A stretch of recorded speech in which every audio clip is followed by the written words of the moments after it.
దేవానికి స్తోత్రం స్తోత్రం స్తోత్రం స్తోత్రం స్తోత్రం స్తోత్రం స్తోత్రం స్తోత్రం స్తోత్రం. ఆరాధనకు యోగ్యుడా నీకే స్తుతి స్తుతి స్తుతి స్తుతి స్తుతి స్తుతి స్తుతి స్తుతి స్తుతి స్తుతి స్తుతి స్తుతి స్తుతి స్తుతి స్తుతి స్తుతి స్తుతి స్తుతి స్తుతి. ఆకాశం మహాకాశం పట్టజాను తండ్రి నీకే వందనాలు వందనాలు వందనాలు వందనాలు. ఎవరు సమీపించరని తేజస్సులో మా కొరకు మానక నిత్యం ప్రార్థిస్తున్న తండ్రి యేసయ్యా, మా మధ్యలో ఉన్న యేసయ్యా నీకే వందనాలు, కృతజ్ఞతాస్తుతులు కృతజ్ఞతాస్తుతులు.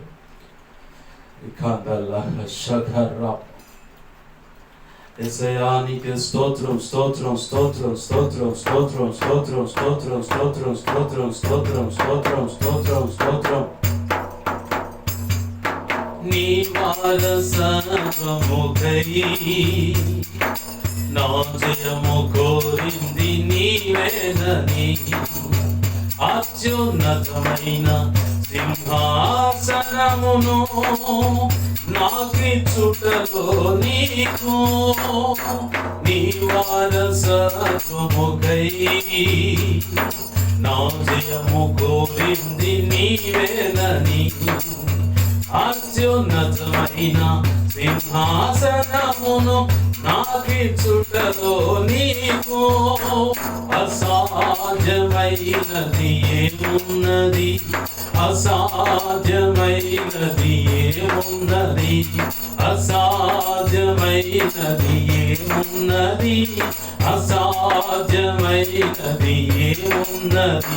యోధా స్తుతి గోత్రపు సింహమా యేసయ్యా, నా ఆత్మీయ ప్రగతిని స్వాధీనమా, నీవే కదాన ఆరాధన, నీవే కదాన ఆరాధన, ఆరాధన స్తుతి ఆరాధన, ఆరాధన స్తుతి ఆరాధన, నీవే కదాన ఆరాధన, నీవే కదాన ఆరాధన, ఆరాధన స్తుతి ఆరాధన, ఆరాధన స్తుతి ఆరాధన.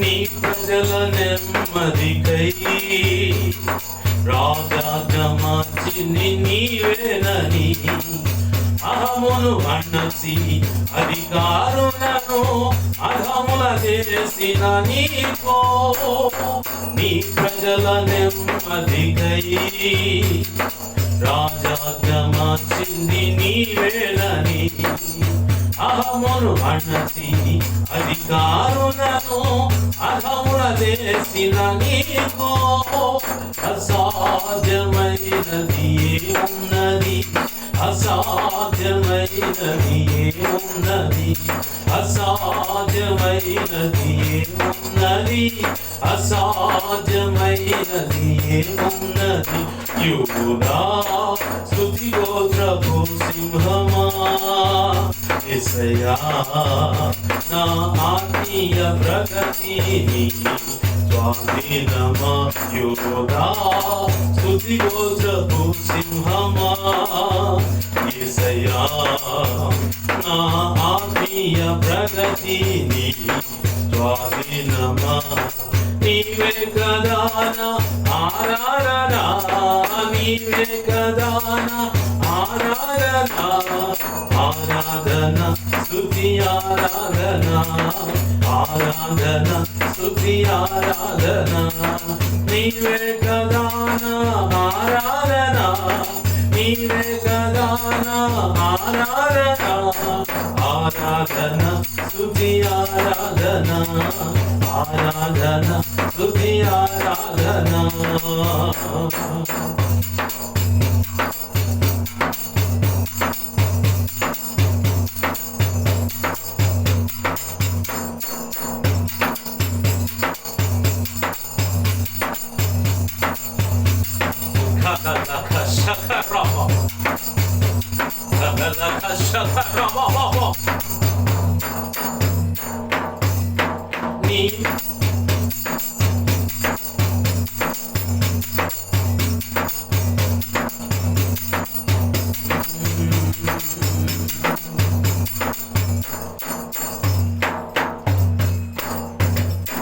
నీతి కిరణాలకై నా దిక్కు దశలన్నీ నీవేలని అనతి కాలాన ప్రథమా ఫలముగా పక్వపరచిన నీకో నీ నీతి కిరణాలకై నా దిక్కు దశలన్నీ నీవేలని అనతి కాలాన ప్రథమా ఫలముగా పక్వపరచిన నీకో అసాధ్యమైనది ఏమున్నది అసాధ్యమైనది ఏమున్నది అసాధ్యమైనది ఏమున్నది అసాధ్యమైనది ఏమున్నది యోధా స్తుతి గోత్రపు సింహమా యేసయ్యా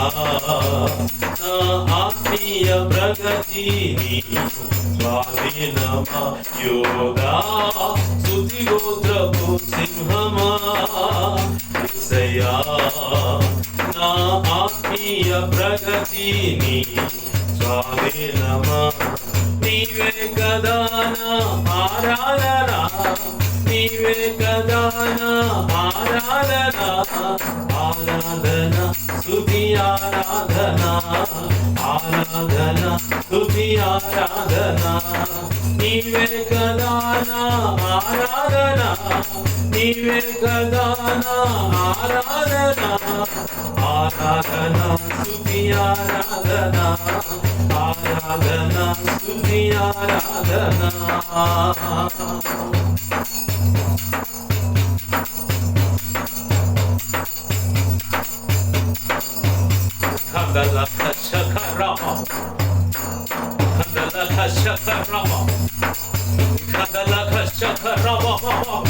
శాతబడి శక్తుల నుంచి విడుదల కుల గృహ దేవతల ఎదుట చేయబడిన బలులు రక్తము చిందించి పసిపిల్లల పెద్దల రక్తము చిందించి అన్ని రక్తమును పెట్టి ఉసిగొలిపిన దేవతల దేవుడి యొక్క దాడుల నుంచి సంపూర్ణంగా విడుదల శాంతబడి క్రియలు చిల్లంగి బాలబడి క్షుద్ర పూజలు అత్యంత ప్రమాదకరమైన ఆ కీటడి నుంచి సంపూర్ణంగా విడుదల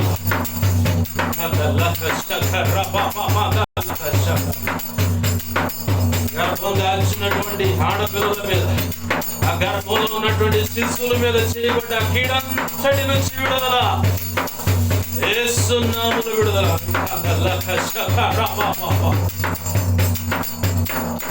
నీ వారసత్వముకై నా జయము కోరింది నీవేనని అత్యున్నతమైన సింహాసనమును నాకిచ్చుటలో నీకో నీ వారసత్వముకై నా జయము కోరింది నీవేనని అత్యున్నతమైన సింహాసనమును నాకిచ్చుటలో నీకో అసాధ్యమైనది ఏమున్నది అసాధ్యమైనది ఏమున్నది అసాధ్యమైనది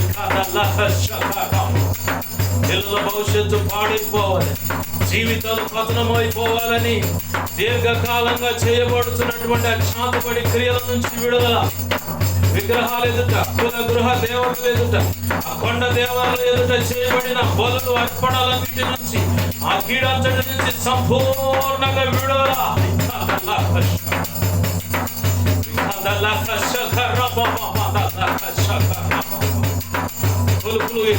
పొలుపులు ముక్కుబడని చేయబడ కీడంతటి నుంచి విడుదల నీ ఇంటి ముందు చల్లిన ఇసుక నుంచి విడుదల మాంత్రించి చేయబడ్డ కీడంతటి నుంచి విడుదల.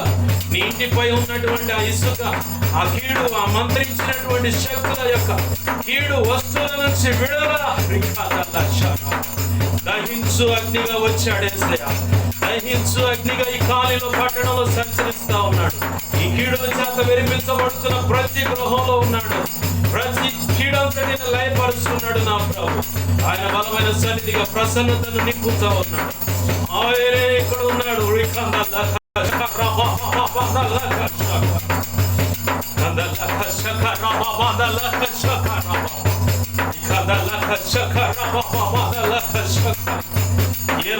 అని చెప్పే దేవత ముందు చేయబడిన బలులు, మొక్కుబళ్ళు, కొలుపుల్లో అర్పించిన బలుల నుంచి, ఆ కీడంతటి నుంచి విడుదల. నీ కుటుంబానికి, నీ బిడ్డలకు, నీకు సంపూర్ణంగా విడుదల. భయం పెట్టి సాధువుల చేత శ్రీశైలం అడవుల నుంచి చేయబడుతున్న ఆ కీడంతటి నుంచి విడుదల. ఆ కీడంతటి నుంచి విడుదల. థాయిలాండ్, ఇతర దేశాలకు సంబంధించిన అఘోరాలను కాపాడుకోవడానికి నిలబెట్టుకుంటున్న శక్తులు, ఈ లోకంలో చెప్పబడుతున్న దేవీ దేవతలకు సంబంధించిన వాటిని ప్రొటెక్షన్ చేయడానికి ఉపయోగపడే శక్తులను కొన్ని తెచ్చుకున్న వారు వాటి దాడుల నుంచి వారికి విడుదల. వాటిని ఎవరైతే ఆశ్రయించారో వారికి మరణ శిక్ష, నిత్య నరకం అనే మరణ శిక్ష కూడా దేవుడు విధించాడు.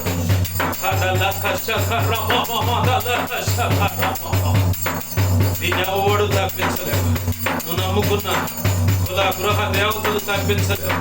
నువ్వు నమ్ముకున్న చేతబడి చేస్తున్నటువంటి అసాధులు, అఘోరాలు, ఆ మాంత్రికులు ఎవరు నిన్ను తప్పించలేరు. నువ్వు ఎన్ని దారాలు కట్టుకున్నా, ఎన్ని యంత్రాలు తెచ్చి ఇంట్లో పెట్టుకున్నా, ఎన్ని రకాల అష్ట దిగ్బంధం అనేది పెట్టుకున్నా, ఇదిగో దేవుని ఉగ్రత, దేవుని మహా ఉగ్రత పోయబడుతుంది వారి మీద, వారి కుటుంబ సంతానం మీద.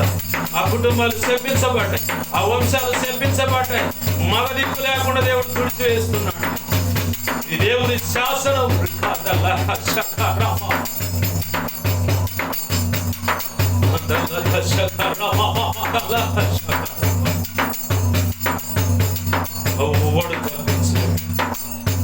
ఎవడు తప్పించలేడు ఆ కీడు నుంచి. దేవుడు ఉపేక్షించాడు, ఓర్చుకున్నాడు. ఇక ఆయన నిర్ణయం బయలుపరిచాడు. శరీర సంబంధమైన మరణం, ఆత్మ సంబంధమైన నిత్య నరకమైన మరణాన్ని ఆయన విధించాడు. ఈ భూమి మీద నీ కుటుంబం, నీ వంశం శపించబడింది. ఆయన మహా ఉగ్రతలో మగ దిక్కు లేకుండా మొత్తాన్ని తుడిచివేస్తున్నాడు దేవుడు.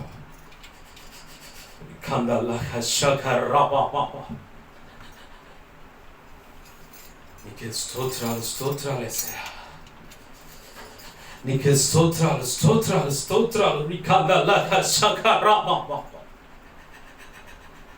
ఎన్నెవ్వడు తప్పించలేడు. కట్టుకో, ఎన్ని అంతరాలు కట్టుకుంటావు. మా సంఘంలో నీ పిల్లలే ఉన్నా సరే ఎవరు ఆపగలరు చూడు. వారు సైతం సాగుపోతున్నారు. వారికి ఒక మరణ నిర్ణయం అయింది, ఒక కాలం మరణం నిర్ణయం అయింది. మీ చావులు, పతనము విన్న వారు, చూసిన వారి కనులు ఆశ్చర్యాన్ని చూస్తాయి. అలాగనే ఆ వార్తలు విన్న వారి చెవులు గింగులు అనుభవిస్తున్నాయి.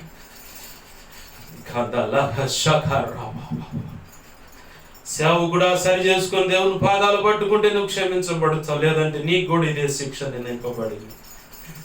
నీ పిల్లలకు, నీ కుటుంబానికి నిర్ణయింపబడింది. దైవజనుడా, 23 కిలోమీటర్ల నుంచి వస్తున్నావు ఇక్కడికి. నీ కూతుర్ని తీసేసిన సిగ్గు రావట్లేదు. కొడుకున్నాడు, జాగ్రత్త. వాడిని కూడా తీసేస్తే నీవేమైపోతావు.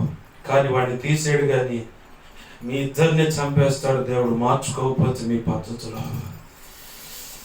నీ బిడ్డ ద్వారా ఆయన అనుకున్న పని జరిగిస్తాడు. సంఘాన్ని పాడు చేస్తున్నావు. దేవుని సంకల్పానికి అనుగుణంగా సంఘం కట్టట్లేదు నువ్వు. నా మాటలు వింటున్నావు నువ్వు. నీ పేరు చెప్పగలను.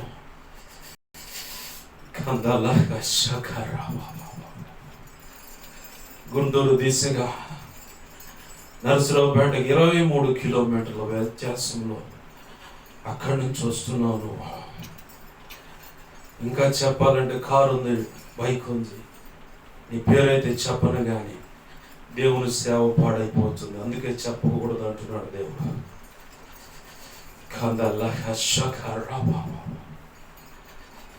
దేవానికి స్తోత్రాలు స్తోత్రాలు స్తోత్రాలు స్తోత్రాలు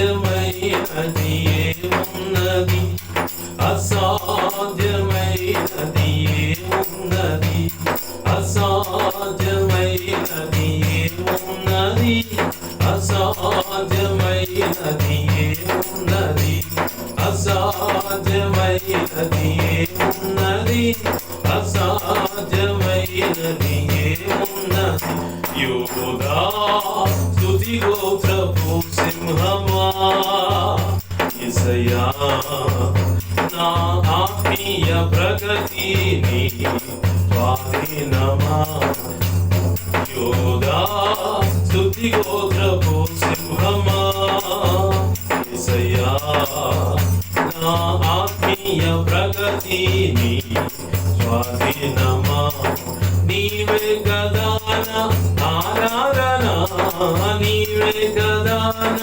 ఆరాధన ఆరాధన స్తుతి ఆరాధన ఆరాధన స్తుతి ఆరాధన ఆరాధన స్తుతి ఆరాధన ఆరాధన స్తుతి ఆరాధన ఆరాధన స్తుతి ఆరాధన ఆరాధన స్తుతి ఆరాధన ఆరాధన స్తుతి ఆరాధన ఆరాధన స్తుతి ఆరాధన ఆరాధన స్తుతి ఆరాధన ఆరాధన స్తుతి ఆరాధన ఆరాధన స్తుతి ఆరాధన ఆరాధన స్తుతి ఆరాధన రిఖదల కషక రిఖదల కషక రవవమదల కషక రిఖదల కషక రవవమదల కషక రవవమదల కషక బలమైన పరిశుద్ధాత్మ ప్రతి ఒక్కరి మీద దిగి వస్తుంది ఆ పరిశుద్ధాత్మ కావాలనుకున్న వారికి యోగ్యులైన వారందరి మీదకి బలముగా పరిశుద్ధాత్మ దిగి వచ్చాడు బలముగా నిన్ను బలపరచడానికి యంత్రంగా పురుషుని ఆత్మ బలముతో బలపరచడానికి ఆడవాళ్ళని లేదు మగవాళ్ళని లేదు యవనస్తుల లేదు యవన ఆడపిల్లల లేదు బలముగా చిన్నలేమి పెద్దలేమి అందరి మీద బలముగా పరిశుద్ధాత్మ దిగి వచ్చాడు ఆరాధన స్తుతి ఆరాధన ఆరాధన స్తుతి ఆరాధన ఆరాధన స్తుతి ఆరాధన ఆరాధన స్తుతి ఆరాధన ఆరాధన స్తుతి ఆరాధన కదలక శఖరవ ప్రేమగల మా తండ్రి నీకు వందనాలు కృతజ్ఞత ఇంతవరకు ఈ రీతిగా మిమ్మల్ని ఆరాధించుకోవడానికి మీరు చూపిన అవకాశాన్ని బట్టి కృపను బట్టి నీ కృతజ్ఞతాస్తుతులు మీరు సెలవిచ్చినది నిశ్చయము అది మారదు వారికి వారుగా సరి చేసుకున్నట్లయితే ఉగ్రత నుంచి తప్పించబడతారు ఇంకనూ వారి హృదయాలు కఠినమై మూర్ఖించినట్లయితే నిశ్చయముగా నువ్వు సెలవిచ్చింది వారు అనుభవిస్తారు పరిశుద్ధాత్మ కావాలని ఆశపడ్డ ప్రతి ఒక్కరికి నీ పరిశుద్ధాత్మ ఇచ్చినందుకు కృతజ్ఞతాస్తుతులు దేవా నీవే సమస్తం జరిగిస్తున్నావు సమస్తం ఎరిగిన వాడవు ఎక్కడెక్కడ ఏమేమి జరుగుతుందో చూస్తున్న వాడవు సహించిన వాడవు ఇప్పటి వరకు చూసిన వాడవు మార్పు చెందని పరిస్థితిని బట్టి నీవు సెలవిచ్చినది వారు గైకొని సరిచేయబడితే నీకు వందనాలయ్యా సరిచేయబడకపోయినా నీకు స్తోత్రాలు ఎందుకంటే 100 మందిలో భయం పుట్టించడానికి ఒక్కడిని చంపేనా నీవు ఆయా భయాన్ని మిగతా వాళ్ళు తెచ్చిన దేవుడు ఐగుప్తు నుంచి కనాను యాత్రలో ప్రారంభమైన ఇజ్రాయేలీలో అయ్యా కొంతమందిని చంపైన లక్షల మందిలో భయం పుట్టించి నీకు విధేయులైన బ్రతకడానికి అయ్యా నీవు ఆ చావులను ఆ శిక్షను వాడుకున్న దేవుడవు అది అధ్యయనం చేస్తేనే అర్థమవుతుందయ్యా నీ కృపను బట్టి ఇదిగో నీవేదో చేయబోతున్నావు, నీవు చేసేది కరెక్ట్ కాదని అడ్డగించగల నరుడు లేడు, బలవంతుడు లేడు. నీవేది చేసినా న్యాయమే, ఎందుకు ఇలా చేసావని అడగటానికి మాకు అర్హత లేదు. దానికి తగిన కారణాలు మేము అడిగితే స్పష్టంగా నువ్వు చూపిస్తావు, తెలియపరుస్తావు కూడా. కృపచేతని కార్యము జరిగించమని నీవు తలంచినది నిశ్చయముగా నీ కృపను బట్టి జరుగునుగాక. వాక్యోపదేశపు కాంతిలో నుంచి నాతో మాతో మీరు మాట్లాడమని సహాయం చేయమని కృతజ్ఞతాస్తుతులు చేస్తూ యేసయ్య ఉన్నతనంత శక్తి గల నామమున అడిగి వేడుకొని ప్రార్థన సమస్తం పొందుకొని ఆరాధన మీ పాదపద్మము సమర్పించి నిన్ను మహింపరచుకుంటున్నాం మా కన్న తండ్రి. ఆమేన్, ఆమేన్, ఆమేన్.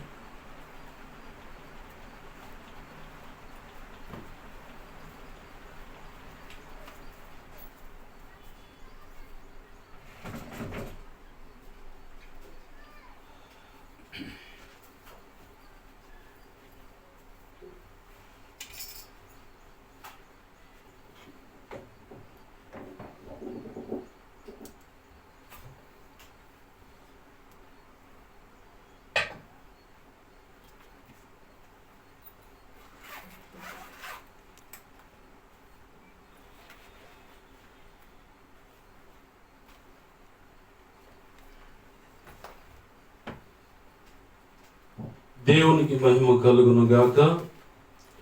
మంచిది, పరిశుద్ధ గ్రంథం తెరుద్దాం. పరమ గీతం పరిశుద్ధ గ్రంథంలో నుంచి ఒక మాట చదువుకుందాం. ప్రభు ఇచ్చిన మాట.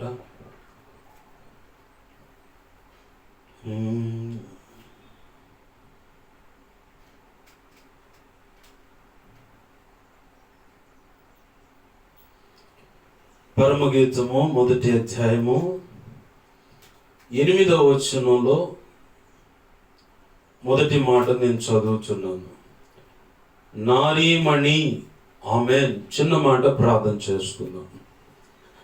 ప్రేమగల మా కన్న తండ్రి యేసయ్య, నీకు వందనాలు, కృతజ్ఞతాస్తుతులు. మీరు చదివించిన లేఖన భాగాన్ని బట్టి కృతజ్ఞతాస్తుతులు. ఈ వాక్యాన్ని విరవండి. నీ మనసులో ఉద్దేశించుకున్న సంగతులను నాకు మాకు తెలియపరచండి. వాక్యం విషయమై మిగుల ఆసక్తి కలిగి, శిష్యునికి తగ్గ మనసు చెవి కలిగి, నీ కృపను బట్టి నీకు లోబడి విధేయత చూపుతూ, వాక్యం మీద ప్రీతి కలిగి, శ్రద్ధ వినయ భయభక్తులు కలిగి, నీ మాటల కోసం ఆశపడుతున్న ప్రతి ఒక్కరితో మాట్లాడు.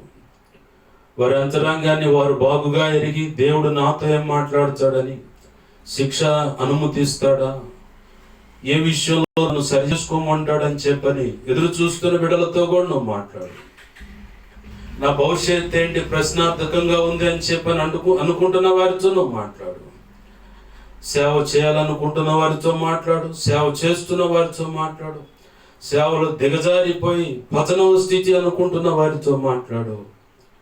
నూతనంగా సేవ ప్రారంభించిన వారితో మాట్లాడు. అవకతవకలతో సంఘ వృద్ధి లేక, ఆత్మల రక్షణ లేక అలలాడుతున్న వారితో మాట్లాడు. అన్యులతో కూడా మాట్లాడు ప్రభువా. నాతో మాతో కూడా మీరు మాట్లాడండి. ఉపదేశాన్ని అడ్డగించాలని చూస్తున్న దుష్టుడు, వాటి దోతలు, చీకటి అంధకార శక్తులు, కుల గృహ ఇహలోక సంబంధమైన దేవి దేవతలు, దేవుడి ఎదుట చేపడుతున్న పూజలు కూర్చున్నవారు సమస్తాన్ని మీ స్వాధీనం తీసుకువేస్తున్నాములు. ఆ కీడంతటిని బంధిస్తున్నాను, నిత్య నరకంలోకి విసిరి కొడుతున్నాను. అక్కడ ఇప్పుడు అవి లయమైపోవును గాక, వాటి ప్రభావం లయమైపోవును గాక. నా చుట్టూ, మా చుట్టూ ఈ ప్రాంతంలో నిశ్చిత ప్రకారం ఏకీపిస్తున్న ప్రతి ఒక్కరి చుట్టూ శిలువ రక్తపు కంచె, రక్షణ కంచె, అగ్ని కంచెను వేసి నిత్యం నీ దేవదూతుల అగ్ని వంటి రథముల సైన్యం చుట్టూ కావలిగా ఉంచి మీరు అగ్ని ప్రాకారమేండి. నీ మహిమేగాన్ని మాపై ఆవరింప చేసి నీ చేతులను దాచిపెట్టి మా మధ్యలో మాతో ఉండి మీరే మాట్లాడమని బతిమలాడుతున్నాను. ఈ పక్షం వహించిన నేను బలహీనుడయ్యా. నీ మీద ఆనుకున్నా, నీ కృప మీద ఆధారపడ్డాను. నా సమస్త విధేయ అతిక్రమ దోషాలు, పాప దోషాలు, ఆజ్ఞాతిక్రమాలు ఒప్పుకుంటున్నా. క్షమించు. నీ శిలువ రక్తము చేత కడిగి శుద్ధించి శుద్ధ జలముతో సమస్త క్రీడా పవిత్రతను కొట్టివేసి పరిశుద్ధాత్మగ్నిలో పుటం వేసి శుద్ధ సువర్ణగా మార్చి పరలో శుద్ధ సువర్ణ చేలు నాపై ఉంచి ధారాళమైన నీ ఆత్మ నడిపింపు లేఖన ప్రత్యక్షత, ఆత్మ ప్రత్యక్షత, బలమైన వాక్శక్తినిచ్చి నీ సిలువ చాటు నన్ను మరుగుపరిచి నా ముఖాంతరం నుంచి మీరు కనబడుతూ నా నోటిని మీ నోటి బోరగా చేసి మీరే యేసయ్యా నాతో మాతో మాట్లాడమని ఈ ఆత్మకార్యములు జరిగించమని మా ప్రియుడును మా ప్రాణనాథుడును ప్రాణేశ్వరుడైన యేసయ్య ఉన్న తనంత శక్తిగల నామములో ప్రార్థించి సమస్తం పొందుకొని ఉపదేశాలను మమ్మల్ని చేతులకు అప్పచెప్పి మహింపరుచుకుంటున్నాం మా తండ్రి. Amen, amen, amen. మంచిది. ప్రభునందు సమకూడి అలాగనే ఈ మాటలు వింటున్న శబ్దాంతరాల ద్వారా ఇక ముందు వింటున్న ప్రతి ఒక్కరికి ప్రభు అయిన యేసుక్రీస్తు వారి పేరట నా హృదయపూర్వకమైన వందనాలు. మరి ఆ పరమ పురుషుడైనటువంటి మన ప్రాణేశ్వరుని యొక్క యేసునాథుని యొక్క ఆశీస్సులు మీ అందరికీ. Amen, amen. మంచిది. చదువుకున్న లేఖనం ఒకసారి జ్ఞాపకం చేసుకుందాం. నారీ మణి. ఇక్కడ 2 సందర్భాలు కనబడుతున్నాయి. ఏం కనపడుతున్నాయి? 2 సందర్భాలు. వాస్తవికంగా పరమగీతము అర్థం చేసుకోవాలంటే ఖచ్చితంగా ఆత్మ ప్రత్యక్షత అనేది కావాలి. పరమగీతమైన, ప్రకటన గ్రంథమైన, విలాప వాక్యము, ఏంది ఇర్మియా, ఎహెస్కేలు, జకరియా, దానియేలు గ్రంథము. నేను నా ఆత్మీయ తండ్రి వాళ్ళ తోటి సేవకులు ఉన్నప్పుడు ఆటో తోలుతుంటే నేను అడిగా, ప్రకటన, దానియేలు గ్రంథము, పరమగీతము, విలాప వాక్యము, ఎహెస్కేలు గ్రంథము, ఇర్మియా గ్రంథం, వీటి గురించి మీరు ఎందుకు చెప్పరు అని అడిగినప్పుడు వారిలో ఒక దైవజనుడు, అబ్బో ఇది చెప్పాలంటే ఆత్మ ప్రత్యక్షత కావాలి అన్నాడు. నేను వారిని తక్కువ చేయడానికి ఈ మాట చెప్పట్లేదు, కానీ నేను ఒక పరిచారకుడిగా ఉన్నప్పుడు నాకున్న డౌట్ని వారి ఎదుట వ్యక్తం చేశాను. వారు అసలు విషయం చెప్పారు. దేవునికి మహిమ కలుగును గాక. హల్లెలూయా. అయితే ఆ తర్వాత దేవుణ్ణి అడిగితే అవి 6 గ్రంథాలు కాదు, 7 గ్రంథాలు, ఇంకోటి జకరియా గ్రంథం ఉంది అన్న. 7 గ్రంథాల గురించి, అలాగే 66 గ్రంథాల గురించి, మరి విశేషంగా ప్రత్యేకంగా ఏర్పాటు చేయబడిన పాత్రవును వీటి గురించి చెప్పడానికి ఈ 7 గ్రంథాలు గుర్తు చేసిన ప్రకటన, దానియేలు గ్రంథం, విలాపవాక్యం, పరమగీతం, ఇర్మియా, ఎహెస్కేలు, జకరియా, ఈ 7 గ్రంథాలు, అలాగే పరిశుద్ధ గ్రంథంలో ఉన్న 66 గ్రంథాలు కలుపుకొని ఈ భూమి మీద చాలా మంది, కొంతమందిని నేను ప్రత్యేకంగా ఏర్పాటు చేసుకున్నా. ప్రభు నాతో చెప్పిన మాట, అనుదినం నాతో మాట్లాడుతున్న మాట, ప్రతి ఒక్కరూ, అందరూ, ప్రతి సంఘమును, సార్వత్రిక సంఘం అంటే అన్ని సంఘాలను కలగలిపి పలికే మాట అది. సార్వత్రిక సంఘం అంటూ ఒకటి ఉందా అని అంటే, ఈ ప్రపంచవ్యాప్తంగా భూమికి అవతల ఎన్నైతే సంఘాలు ఉన్నాయో వాటన్నిటిని కలగలిపి పలికే మాట సార్వత్రిక సంఘం.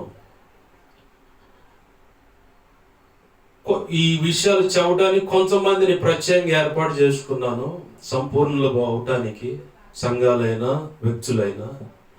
అయితే వారికంటే మరీ విశేషంగా ప్రత్యేకంగా నీవు ఎన్నిక చేయబడ్డావు, ఏర్పాటు చేయబడ్డావు. కాబట్టి ఆ 7 గ్రంథాలు, ఈ 66 గ్రంథాల గురించి నేను నీ ద్వారా కొన్ని విషయాలు చెప్పించాలని ఆశించే దానికి తగ్గ కొలతల అభిషేకం అన్ని ఇచ్చాను అని ప్రభు సెలవిచ్చిన మాట. ఆయనకే మహిమ కలుగును గాక. ఆమేన్, హల్లెలూయా. అందుకే కొన్ని విషయాలు విశదపరిచి అవడానికి ప్రభు కృప చూపుతా ఉన్నాడు. దేవునికి మహిమ కలుగును గాక.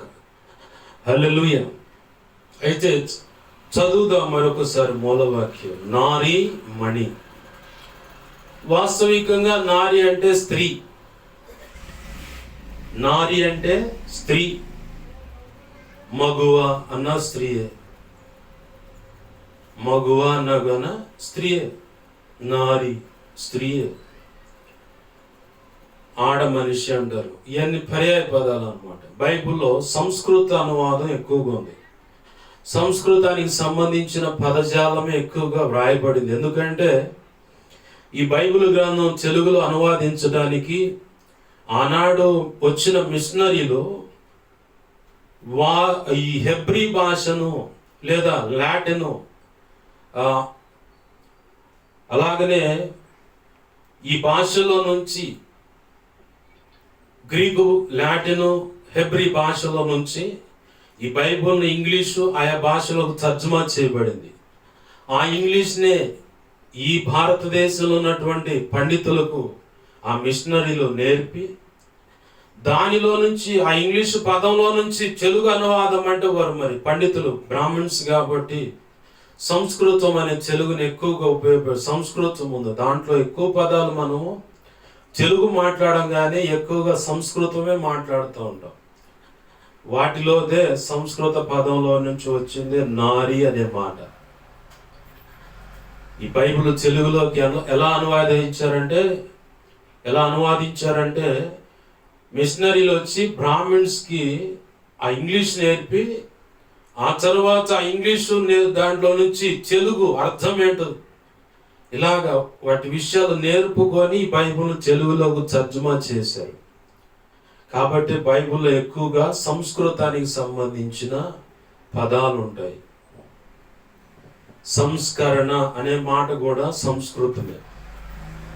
సంస్కారం అనే మాట కూడా సంస్కృతమే. దేవునికి మహిమ కలుగును గాక. ప్రభునందు ప్రియమైన దేవుని బిడ్డలారా గమనించండి. నారీమణి అని నిన్ను పిలుస్తా ఉన్నాడు దేవుడు. వాస్తవానికి ఈ నారి అనే మాట ప్రారంభంలో అంటే ఆది కాండం మొదట్లో ఉంటుంది. అయితే మనం అక్కడికి వెళ్ళొద్దులే కానీ నారి అంటే ఒక స్త్రీ. ఈ స్త్రీని యుక్త వయసు వచ్చిన తర్వాత ఆమె పెండ్లి కుమార్తెగా మార్చబడుతుంది. ఆమెనే వధువు అంటుంది బైబిల్. లోకంలో కూడా ఈ బైబిల్లో ఉన్న మాటనే పెండ్లి కుమార్తె లేదంటే వధువు. పెండ్లి కుమార్తె వచ్చిందా, వధువు వచ్చిందా లేదా అని అడుగుతాడు పాస్టర్ గారు. బంధువులైన అడుగుతారు, ఏందా ఇంకా పెళ్లి కుమార్తె రాకపోవడానికి ఏంది ఆలస్యం ఏంటి, వధువు కోసం ఎదురు చూస్తుంటే అని ఈ రెండు మాటలు ఎక్కువగా పెళ్లిళ్ళలో వినబడుతుంటాయి. అయితే ప్రభునందు ప్రియమైన దేవుని బిడ్డలారా గమనించండి. ఈ నారి మణిగా కనపడుతుంది దేవునికి. క్రీస్తు రక్తంలో కడగబడిన ప్రతి ఒక్కరూ, స్త్రీ అయినా పురుషుడైనా, వారిలో సంఘములో ఉన్నటువంటి పరిచర్య బాధ్యతలు అంటే సంఘము క్షేమాభివృద్ధి పొంది త్వరితముగా క్రీస్తు పోలికగా మార్చబడటానికి ఇవ్వబడిన హోదాలు ప్రప్రథమంగా విశ్వాసీ హోదా, రెండవది పరిచారకుల హోదా, మూడవది సంఘ పెద్దలు లేదా సేవకులు. ఈ రెండు దగ్గర హోదాలు, సంఘ పెద్దలు లేదా సేవకులు, వీళ్ళిద్దరూ సమాన హోదానే. ఈరోజు కొంతమంది కొన్ని కుటుంబాలు ఎక్కువ ఉంటే ఆయన సంఘ పెద్దగా పెట్టేసి పక్కా తాగుబోతో బీడీలు తాగుతూ చుట్ట ఖైని వేస్తూ ఉంటాడు, బాగా నవ్వులుతా. ఏం అనలేడు సేవకుడు. ఏమైనా గట్టిగా ఆయన మందలిస్తే ఆ తెగ మొత్తం ఆగిపోద్ది. నేను చెప్పనా, ఎన్నాళ్ళు మూడిపోయి ముక్కును పట్టుకుని ఊగులాడుతావు. అసంపూర్ణుల్ని తయారు చేసి అంగహీనులు అంటే పోలియో వచ్చి చెయ్యి వంకరపోయో కాలు వంకరపోయో ఉంటారు చూడు, వాళ్ళని అంగహీనులు అంటారు. అనునాంగులు అంటే ఏ మచ్చ లేని, ఎటువంటి వంకర లేనటువంటి వ్యక్తులు అని. నువ్వు అనునాంగులను తయారు చేస్తావా, అంగహీనులను తయారు చేస్తావా? లేఖనం అంటుంది మచ్చ, డాగు, ముడత, కళంకం. ఎఫెసీ పత్రిక 5వ అధ్యాయము 25, 26, 27 ఆ వచనాలు మనం చూస్తే లేఖనం అంటుంది, ఇది ఖచ్చితంగా ప్రతి దైవజనుడు గుర్తుపెట్టుకోవాల్సిన విషయం, విశ్వాసితో సహా గ్రహింపు కలిగి భక్తి చేయవలసిన విషయం. చదువుతున్నాను చూడండి. అటువలే క్రీస్తు కూడా కలిపిన అన్ని వచనాలు 25, 26, 27 ఎక్కడ తెగ్గొట్టాలి అర్థం కానప్పుడు అలా కలిపి రాయబడుతుంటాయి మాటలు. చూడండి, మనకు కావాల్సిన సబ్జెక్ట్ చదువుకుందాం. అటువలే క్రీస్తు కూడా సంఘమును ప్రేమించి అది కళంకమైనను ముడతయైనను అట్టిది మరి ఏదైనాను లేక. కళంకము అంటే నిష్కళంకం అంటే ఎటువంటి మచ్చ, ఏ మురికి, ఎటువంటి ఇది లోపం అని చెప్పటానికి లేదు నీ దగ్గర అని అర్థం. నిష్కళంకము అంటే, కళంకం అంటే ఏదో ఒక తప్పు, ఏదో ఒక నేరం నీ మీద మోపబడటానికి అవకాశాలు ఉన్నాయని అర్థం. పక్కన ఇంకో మాట ఏముంది? కళంకమైనను ముడత అయినను. ముడత అంటే రోగం. బైబిల్ గ్రంథంలో బలి అర్పణ చేసేటప్పుడు అది స్వేచ్ఛార్పణ అయినా, కృతజ్ఞతార్పణ అయినా, పాప ప్రాయశ్చిత్తార్థమైన బలి అయినా, ఆ అర్పణ మొక్కుబడి చెల్లించే అర్పణ అయినా, అర్పణకు తీసుకొచ్చే ఆ బలి పశువు మీద చిన్న చిన్న కత్తి ఘాట్లు ఉండకూడదు. అవి కొమ్ములతో పొడుచుకున్నప్పుడు అయ్యేటువంటి శరీరం మీద గాయాలు ఉండకూడదు. దాని మీద కుష్టు అనే రోగం ఉండకూడదు. ఆ పై చర్మం మీద ఎటువంటి ఘాటు అనేది ఉండకూడదు, గాయం అనేది ఉండకూడదు. అలాంటి దాన్ని తీసుకొచ్చి బలి పశువుగా బలించాలి. ఆ రక్తాన్ని యాజకుడు తీసుకుంటాడు. ఆ బలి పశువు యొక్క జబ్బలు, జబ్బ అంటే తొడ, 4 జబ్బలు తీసి మెడ భాగం 5 పీసులుగా తీసి ఆ బలిపీఠం మీద పెట్టి దహిస్తారు. పేగుల యొక్క కొవ్వును తీసి దహిస్తారు. ఆ వ్యర్థమైనటువంటిది మొత్తం తీసుకొని పాళ్యం వెలుపల తీసుకెళ్ళి పడేయాలి. ఆ వ్యర్థాన్ని పాళ్యం వెలుపల అంటే ఊరు బయట, అది రోడ్డు అమ్మట వేయకూడదు, నీళ్ళలో పారేస్తారు, దాన్ని కలిపేసేయాలి. అది అక్కడ కంపు కొట్టకూడదు. కారణం, మీ మధ్య యెహోవా సంచరిస్తూ ఉంటాడని ప్రభు అక్కడ నియమం పెట్టాడు. బాగుంది. లేఖనం అంటుంది, రక్షణ పొందిన తర్వాత ఒక సేవకుడిగా అయినా నీవు గుర్తుపెట్టుకోవాల్సింది, అనునాంగులను తయారు చేయాల. అంగహీనులను కాదు, కుంటోళ్ళను, గుడ్డోళ్ళను, కాలో చెయ్యి అవిటోళ్ళను తీసుకుపోయి యేసు ప్రభు ముందు పెడతానంటే వారు ఎట్ట సంపూర్ణులు అవుతారు? మనమేమో బల్ల గుచ్చి మరి ప్రసంగం చేస్తాం. మనమందరం సంపూర్ణుల మగుటకే దేవుని పిల్లలమైన పిల్లల వలె బ్రతకాలి, భక్తి చేయాలి, సంపూర్ణ సిద్ధిగా పరితపించాలి, పోగులాడాలంటూ. మరి వాళ్ళు ఎప్పుడు తయారవుతారు? వాళ్ళ లోపాలు, రోగాలు పెట్టుకొని బ్రతుకుతూ ఉంటే కరాఖండిగా లేఖనపు కాంచులో ఖండించాల్సిందే. ప్రభు అయిన యేసుక్రీస్తు అందుకే ఆ మాట చెప్పాడు. ఏంటంటే, విశాల మార్గం ఉంది, దాంట్లో చాలా మంది పోతారు, ముగింపు నరకం. ఇరుకు మార్గం ఉంది, దానిలో పోరాడుడి అన్నాడు. పోరాటం ఉంది.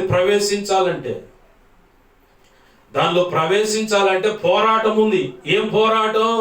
సైతాను గాడు వాడి దూతలు నీ మీద పోరాడుతూ ఉంటాయి. ఎక్కడికి పోయేది నువ్వు? పోవటానికి లేదని ఏదో ఒక బలహీనతకు అప్పచెప్పాలని చూస్తూ ఉంటాడు వాడు. ఏదో ఒక లోపానికి అప్పచెప్పాలని చూస్తూ ఉంటాడు. శరీరం మీద దాడి చేసి, మనసు మీద, తలంపుల, ఊహల, ఆలోచనల మీద వాడి దాడి చేసి నిన్ను ఒక బలహీనుడిగా మార్చాలని, తుచ్చమైన అభిలాషల వైపు ఈడ్చుకు వెళ్ళాలని, ఒకప్పుడు పాప బీజాలు మళ్ళీ మొలకెత్తింప చేసి క్రీస్తు సంఘంలో ఒక పాపము సంబంధించినటువంటి మొక్కగా పెరిగేలా చేయాలని చూస్తూ ఉంటాడు వాడు. కాబట్టి నీ తలంపులు, ఊహల, ఆలోచనలు, హృదయ, మనస్సును ఆయన వాక్యానికి అంటుకట్టుకోవాలి. అప్పుడు ఆయన యొక్క జీవం ప్రవహిస్తుంది. నీ తలంపులు పరిశుద్ధంగా ఉంటాయి, నీ ఊహలు పరిశుద్ధంగా ఉంటాయి, నీ ఆలోచనలు పరిశుద్ధంగా ఉంటాయి, నీ మనస్సు, నీ హృదయము, నీ మనస్సులో, నీ హృదయంలో పుట్టే అభిప్రాయాలు కూడా పరిశుద్ధంగా ఉంటాయి. నీ నోటి మాట పరిశుద్ధంగా ఉంటుంది. అప్పుడు నీ చూపులు పరిశుద్ధంగా ఉంటాయి, నీ క్రియలు పరిశుద్ధంగా ఉంటాయి, నీ నడవడిక పరిశుద్ధంగా ఉంటుంది.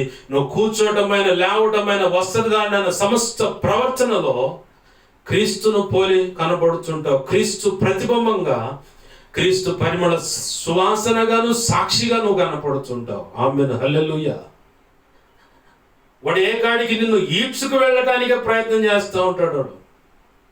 కాబట్టే వాడితో పోరాటం ఉంటుంది ఇరుగు మార్గంలో ప్రవేశించడానికి.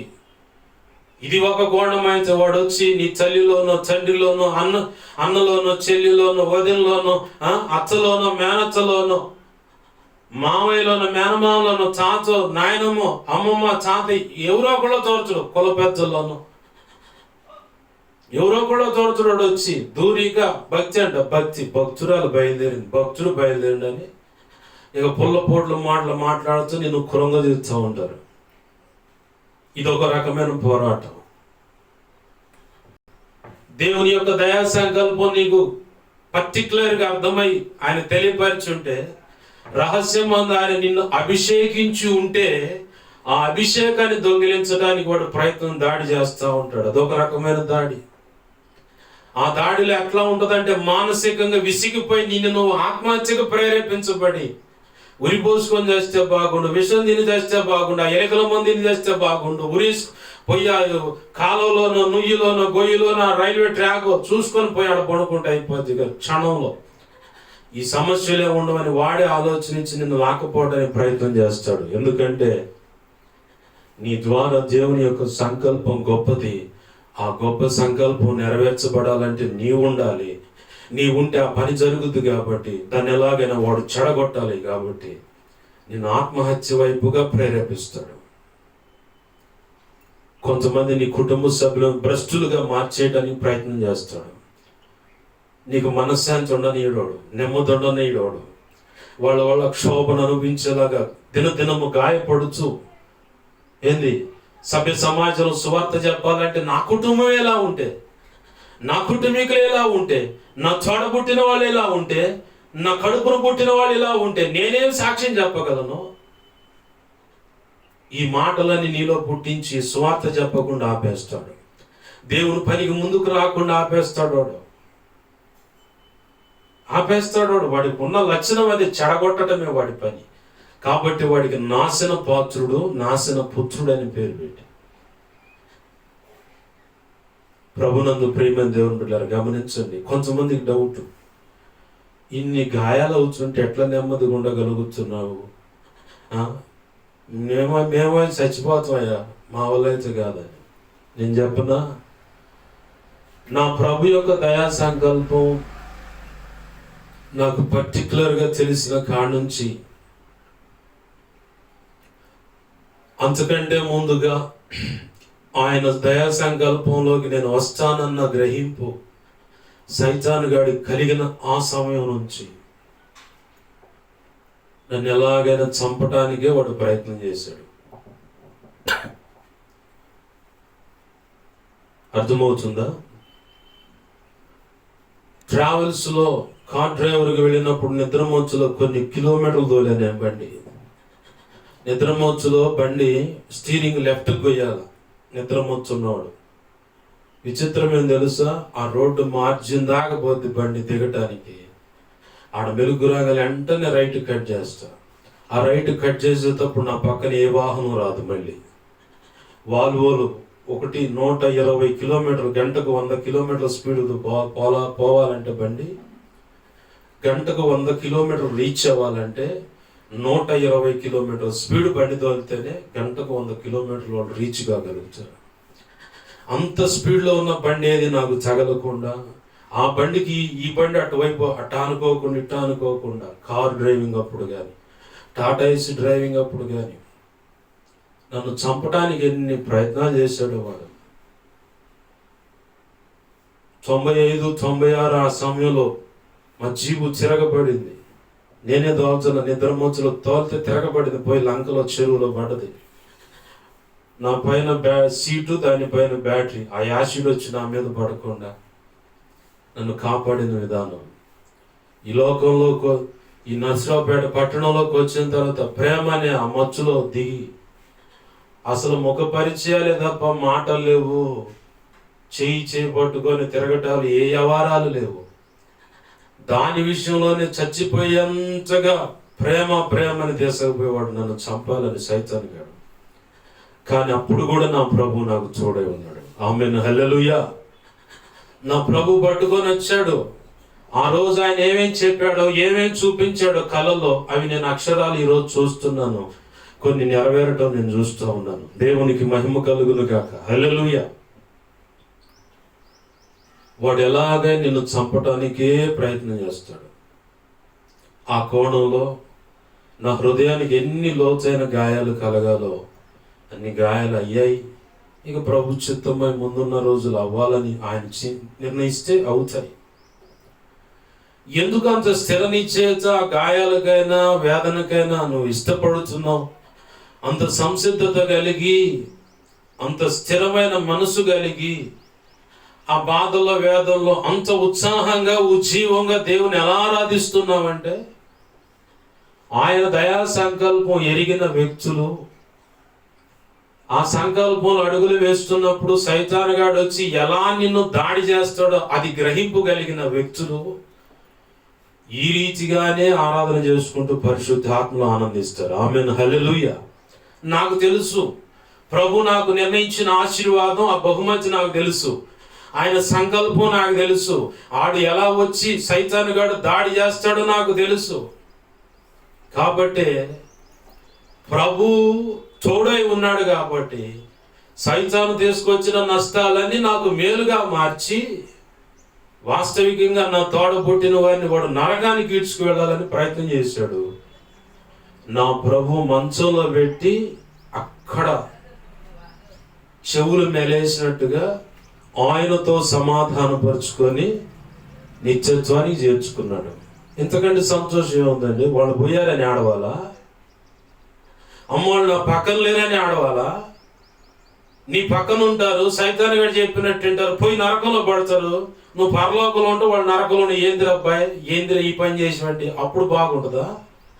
అప్పుడు సంతోషంగా ఉంటావా? నిత్యత్వంలో ప్రభు సన్నిధిలో నువ్వు స్తుతి ఆరాధన హల్లెలూయా హల్లెలూయా అని ఆయన సింహాసనం ఎదుట కూర్చొని ఆరాధిస్తూ ఉంటే, తమ్ముడా, అన్నా, అమ్మా, నానా ఇంకేగలేస్తా ఉంటే ఆ గోళ్ళు వినపడుతూ ఉంటే ఇటు స్తుతి ఆరాధన వినపడుతూ ఉంటే ఎదురుగా యేసు ప్రభు నెమ్మది ఆడుండదు చెప్పు.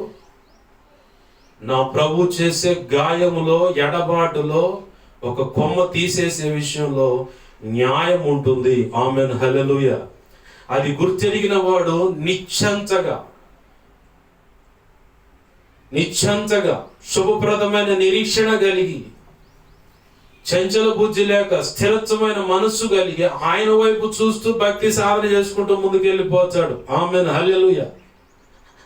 అది గ్రహింపు లేని వాడు ఏం చేస్తాడంటే, చిన్నదానికి చీటికి మాటికి ఇక మొత్తం కొప్పేసుకొని కూర్చొని బీపీ రేజ్ చేసుకోవటం, షుగర్ అని ఏ కొత్త రోగాలు తెచ్చుకుంటారు, స్ట్రోక్ అయ్యి అని చెప్పారు. ప్రతి దానికి నా ప్రభుని అడిగినప్పుడు సమాధానం నా దగ్గర ఉంది. నా దగ్గర ఉంది సమాధానం. అందుకే ఇరుకైనా, ఆర్థిక ఇబ్బంది అయినా, అవమానమైన, నిందైన ఒక వ్యక్తిని ప్రభు తీసుకోవటమైనా ప్రతిదీ న్యాయమైనదే. ఇక నేనెందుకు దిగులు పడాలా? వాడొచ్చాడు సిగ్గుమాలినోడు, సైతాన్ గాడు. ఈ పరిస్థితులను వాడుకొని నేను ఇంకా కరుగ కొడతానికి. నేనైతే యేసు నామములో ఎగ్గిరి ఒక తన్నటువంటి పో అవతల పనికి మాలినోడా, పోటు, నువ్వు ఎడగాదు ఉండాల్సింది, నీ బ్యాచ్ వేరే చోట ఉండాలని, పోరా పాతాళంలోకి పో, నీ రాజ్యంలోకి వెళ్ళిపోమని వేస్తున్నావు, బంధిస్తున్నాను చెప్పాను. వదిలేదు. నువ్వు కొప్పేసుకొని కూర్చున్నాడు కుములుతా ఉన్నావు అనుకో, కన్నీరు గాడుతాడు, బీపీ రేజ్ చేస్తున్నావు, అట్నే హల్లెలూయా స్తోత్రం. ఇక చేసేది ఏముండదు. స్థిరమైన మనసు, స్థిర బుద్ధి ఉండాలి, శుభప్రదమైన నిరీక్షణ కలిగిన ఉండాలి. ఏంటంటే నా వారు అక్కడ ఉన్నారు, నరకానికి పోలా, నిత్యత్వంలో ఉన్నారు. మరి మాట వినకుండా తిరుగుతున్న వాళ్ళని ఎరగదని తీసుకొచ్చాడు ఆయన. నాకు తెలుసు, నేను ఒక్కటే ప్రార్థన చేస్తాను, ఏం జరిగితే వాళ్ళు లైన్లోకి వచ్చారు అదే జరిగించు. ఎరగై వదిలిపెట్టవద్దు, ఖచ్చితంగా పట్టకరా. దేవునికి మహిమ కలుగును గాక. హల్లెలూయా. ఎవడెటు తప్పిపోతున్నాడు అనుకున్న విషయంలో నువ్వు దిగులు పడొచ్చేమో కానీ నేనైతే ఒక్క నిమిషం కంట్రోల్ తప్పినట్టుగా దిగులు భయపడ్డట్టుగా ఉంటాను. వెంటనే దేవునికి అప్పచెప్పేస్తా. నేనేం చేయలేదు, నా వల్ల కాదు, నువ్వేదేం చేయగలవు. ఇందాకేం పడుకున్నా, అసాధ్యమైనది ఏమున్నది. ప్రభు యేసుక్రీస్తును నువ్వు విశ్వసించిన ఎడల నీకు సమస్తమును సాధ్యమే. నీకు అసాధ్యమైనది ఏదీ లేదు. నువ్వు విశ్వసించిన ప్రతిదీ నువ్వు పొందుకోగలుగుతావు. విశ్వసించకపోతే అంతా నష్టపోతావు. నా ప్రభు మార్గము ఇరుకు మార్గం. ఆ ఇరుకు మార్గంలో ప్రవేశింపు పోరాటము అనేది నువ్వు సలుపుతావు ఉంటే నీకు ఇచ్చే అనుభవాలను బట్టి నీతో ఉన్నటువంటి నీకు అప్పచెప్పిన మంద, సంఘం అనే ఆ మందను చక్కగా నువ్వు శ్రేష్టమైన ఆహారం ఇచ్చి మేపగలుగుతావు. అంగహీనులుగా కాదు, అనునాంగులుగా చేయగలుగుతావు. ఆమెను. హల్లెలూయా. అలాగే క్రీస్తు యేసు సంపూర్ణతకు సమానమైన సంపూర్ణత దిశగా వారిని నడిపించి ఆ సంపూర్ణత పొందటానికి మొదటిగా వారిని విశ్వాసంలో వేళ్ళునుకునేలా చేస్తావు. నిరీక్షణలో స్థిరులైనట్టు చేస్తావు. ఓర్పు పట్టుదల కలిగి ప్రార్థన వీరులుగాను విజ్ఞాపన కర్తలుగాను చేస్తావు. నువ్వు ముందు అసలు నీ ముఖం, నీకు విశ్వాసం, నిరీక్షణ, ఓర్పు, పట్టుదల, ఒక వ్యక్తిని సహించటం, ఓర్చుకోవటమే లేకపోతే నువ్వు ఇంకే అనునాంగులు తయారు చేస్తావు. నువ్వే అంగహీనుడిగా మారిపోయి ఉంటే నేను చెప్తాను. మరొకసారి గుర్తు చేస్తున్నాను. గతంలో ఉపవాస ప్రార్థన గుర్తు చేశాను, అంతకుముందు కూడా గుర్తు చేశాను. నీవు సేవకుడైన, సంఘ పెద్దలు, పరిచయ విశ్వాసులైన, సామాన్యులైన సరే గుర్తుపెట్టుకోవాల్సిన మాట ఇది. నీవు ఒక వ్యక్తిని సహిస్తే, ఓర్చుకుంటే ఆ వ్యక్తిని సంపాదించుకోగలుగుతావు. నీ చుట్టూ ఉన్న పరిస్థితులను సహించి ఓర్చుకుంటే అన్ని సెటరేట్ చేసుకోగలుగుతావు. నీ ఉన్న స్థితిని ఓర్చుకొని సహించగలిగితే ఖచ్చితంగా ఉన్నత స్థితిలో నువ్వు ఉంటావు. ఆమెను. హల్లెలూయా. పరిస్థితులను, స్థితిని సహించడం ఏంటి అన్న డౌట్ ఉంది. మళ్ళీ డౌట్. వినలేదా వాక్యాలు? వినకపోతే వినండి. గడిచిన శుక్రవారం పగటి వేళ చెప్పిన వాక్యం ఉంది. మన్నా మినిస్ట్రీస్ నరసరావుపేట అఫీషియల్ అని కొడితే వస్తుంది నా యూట్యూబ్ ఛానల్. చూడండి, దాంట్లో ఉంటుంది.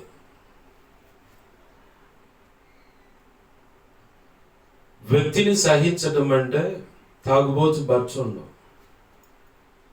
వాడిని వదిలేసిన లోకం నానా రకాలుగా కాకులుగా కోస్తుంది. ఎవడు పడిచోడు సైగలు చేస్తాడు. ఈ అడ్డం పెట్టుకుని ఎట్టన్నా పిల్లలు పెళ్లి చేసి మంచి భవిష్యత్తును చూసుకోవాలనుకున్న ఆడకూతురు ఏం చేస్తుంది తెలియగా, తాగని వాడు తాగినంతసేపేగా ఆ వచ్చే రూపాయలను జాగ్రత్త చేసి పిల్లలకు మంచి భవిష్యత్తును చూపించాలి, పెళ్లిళ్ళు చేసి ఒక చేతిలో పెట్టాలి, ఒక అమ్మని తెచ్చి వాడికి జత చేయాలి. ఇలా ఆలోచన కలిగిన వ్యక్తి ఏం చేస్తుందంటే ఆ వ్యక్తిని ఓర్చుకుంటుంది, సహిస్తుంది. వాడు చంచన సహిస్తుంది, హింస పెడుతున్న సహిస్తుంది. వాడు ఏమంటున్నా సరే వాడిని కొట్టాలనిపిస్తుంది కానీ ఏం చేయలేకుండా మౌనంగా చూడటమే ఓర్చుకోవటం. వాడు కొడుతున్నా సరే ఏం నోరెత్తకుండా ఉండటమే సహించటం. ఇది దాని అర్థం. ఒక వ్యక్తిని ఓర్చుకోవటం అని సహించటం. సంఘంలో కూడా ఉంటారు, నీకు మాట వినకుండా ఎట్టబడిచాడు తిరిగేవాడు. వాళ్ళని ఓర్చుకోవాలి, సహించాలి. ప్రభు సన్నిధిలో ప్రార్థనలో వాళ్ళని ఎత్తిపట్టి శాపం తోనాడు తోమే సరే నువ్వు అనుకున్న పాలిష్ తీసుకురా ప్రభు, నువ్వు అనుకున్న పోలికలు దా ప్రభు. నేనైతే ఇదే ప్రార్థన చేస్తాను. మాట నోటితో ఎదురువాదన పెట్టుకోను, నువ్వు అట్టను ఇట్టను అట్టపోతే ఇట్టపో ఏం చెప్పను, మౌనంగా చూస్తాను. ఏం జరిగితే వీళ్ళు లైన్లోకి వచ్చారో జరిగించని ప్రార్థన చేసి ప్రభువా చప్పిపోయిన కుమారుడికి బుద్ధి వచ్చినప్పుడు అని లేఖనం ఉంది కాబట్టి అట్ట చెయ్యి, నువ్వు చేసి లైన్లోకి దిగాలని ప్రార్థన చేస్తావు. పరిస్థితులను సహించడం ఓర్చుకోవటం అంటే గతంలో చెప్పాను నేను. ఇప్పుడు నాకు చాలా డబ్బు అవసరం ఉంది, కానీ ఇచ్చేవాళ్ళ దగ్గర ఇవ్వాలనుకుంటే వాళ్ళ దగ్గర డబ్బు ఉంది, కానీ వాళ్ళు డబ్బు లేకుండా మౌనంగా ఉంటే మా దగ్గరే లేవంటే ఆ సిచ్యువేషన్ నువ్వు ఓర్చుకుంటున్నావు, సహిస్తున్నావు. చేయాలని తప్పనుంది, కానీ పరిస్థితులు చేతిలో రూపాయి లేదు. ఆ స్థితి పరిస్థితులను ఓర్చుకోవడం. సంఘంలో మాట ఎన్న పరిస్థితులు ఉంటారు, వాళ్ళు ఓర్చుకున్నప్పుడు సహించినప్పుడు వాళ్ళను సంపాదించుకోగలుగుతాం, పరిస్థితులు మార్పు తెచ్చుకోగలుగుతాం. స్థితిని ఓర్చుకోవటం అంటే, నా స్థితి ఒకప్పుడు వస్త్రము నలగకుండా ఒంటికి చెమట పట్టిన పరిస్థితి, కానీ నీళ్లు పోసుకుని ఉప్పేసుకుని తినే పరిస్థితి కూడా దేవుడు తెచ్చాడు. గొడ్డు కారం అంటారు, ఎటువంటి దినుసులు కలపనటువంటి ముడి కారం. ఆ కారం కలుపుకొని చిన్న రోజులోనే నా బ్రతుకులో. కాబట్టే ఆకలి దప్పులేంటో నాకు తెలుసు. నేను ఇప్పుడు నా దగ్గర ఉన్న బియ్యం టిక్కి ఓపెన్ చేస్తే నేను తినగలను, కానీ అలాంటి బియ్యం టిక్కి వస్తే నాకుండే ఆలోచన ఏంటంటే ఆకలి చూడనవాళ్ళు ఎవరు. నాకు అలవాటైంది ఈ పరిస్థితి. నా ప్రభు ఇంకో దిశగా నన్ను పోషిస్తాడు. అసలు సహాయం అందుకు అలవాటిస్తున్న వాళ్ళు ఎవరు? వాళ్ళని ఎత్తుక్కొని ప్రభు ప్రార్థనలు అడిగి ఆయన ఇవ్వమంటే తీసుకు వాళ్ళకి ఇస్తా. నేను ఒక మాట చెబుతా, నువ్వు కూడా ఇంకొకరికి సహాయం చేయి. నువ్వు పొందుకుంటున్న సహాయం అర్థంగా ఉండకుండా ఇంకొకరికి సహాయం చేయి, అప్పుడు ప్రభు కృపనిస్తాడు. తినడానికి ఉండటానికి స్థితి ఉంది, కానీ ఆ స్థితి అనుభవించడానికి పరిస్థితులు అనుకూలించట్లేదు. దీన్నే స్థితిని సహించటం, ఓర్చుకోవటం. ఉన్నాయి, నేను చెప్తా. ఊళ్ళో ఇల్లు ఉన్నాయి, పొలం ఉంది, సత్తనపల్లి అని ఇక్కడని స్థలాలు ఇల్లు ఉన్నాయని నేను చెప్పగలను. ఇన్ని కోట్ల రూపాయలు వారసుడు అని చెప్పగలను. చాలా మంది తమ్ముళ్ళు ఎంఏసి వచ్చి సేవ చేయరు. ఆ ఎరగపొడి సేవ ఆయనకి తెలియదు దేశానికి. అవన్నీ కాదు, నువ్వు మోకాళ్ళే నన్ను అడుగు, నేను ఇస్తాను అన్నాడు. నీ తర్వాత నీ సంతానానికి ఉంటాయి, నీ కడుపును పుట్టే పిల్లలకు ఉంటాయి. ఇవన్నీ ఆ పెద్దలు సంపాదించినవన్నీ నీ తర్వాత నీ పిల్లలకు ఉంటాయి. వాటిని కదిలేయొద్దు నువ్వు. వాటి జోలిస్తే వాళ్ళ సంగతి నేను చూస్తా. పిట్టలు ఎగిరిపోయినట్టు ఎగిరిపోతున్నారు. వాస్తవం ఇది. వాళ్ళకి భయం పట్టుకుంది ఉన్న ఇద్దరికి. ఈ 2-3 నెలలు ఎవరు పోవచ్చు అని చెప్పాను. నాకు భయం లేదు. నా ప్రభు ఖచ్చితంగా చేస్తానంటే చేస్తాను అంతే. ఆయన చేస్తానంటే చేస్తాడు. బండి పోయినప్పుడు ఎందుకు బండి పోయేలా అనుమతించావు ప్రభా, ఎందుకు జరిగింది ఇలా అన్న. నా పొరపాట లేకపోతే ఏంటంటే నేనే పోయేలాగా అనుమతించాను. అదేంది ప్రభు అంటే నా ఇష్టం రా అన్న. సరే నీ ఇష్టం. మరి అది దొరుకుతా లేకపోతే ఇంకోటి తీసుకోవాలా అని అడిగా. నా నిర్ణయ కాలంలో అది నీ చేతిగా దొరుకుతుంది, అట్లా ఉన్నాను. లాస్ట్ సండే, నిన్న ఆదివారం మధ్యాహ్నం 12:12 అప్పుడు అటు పోతా ఉంది బండి. దాని వెనకాల పడ్డ ఈ బండి వేసుకొని 1 కిలోమీటర్ తేడా వాడికి నాకు. మంచి స్పీడ్ పట్టించా ఉన్నాడు. నల్లగాల ఏడుస్తానే పోతా ఉన్న బండి తోలుకుంటా లోపల. ఎందుకు ప్రభు ఇలా పరిస్థితులు? ఇదేమో లేవదు, వాడేమో గుంజుకొని పోతాడు. నేను ఒకటే అనుకున్నప్పుడు, ఈ సమయం అది నాకు దొరకటం నీ నిర్ణయం కాదట్టుకుంటా, నీకు స్తోత్రాలు అని చెప్పాను, వదిలేసి వచ్చేసి. ఆ రోజంతా బాధపడ్డా. ఇట కూర్చుంటే దేవుని పని కాదని ఇదిలిచి పక్కన పడేసి ఆయన అనుకున్నప్పుడు జరిగిస్తాడులే అని చెప్పాను.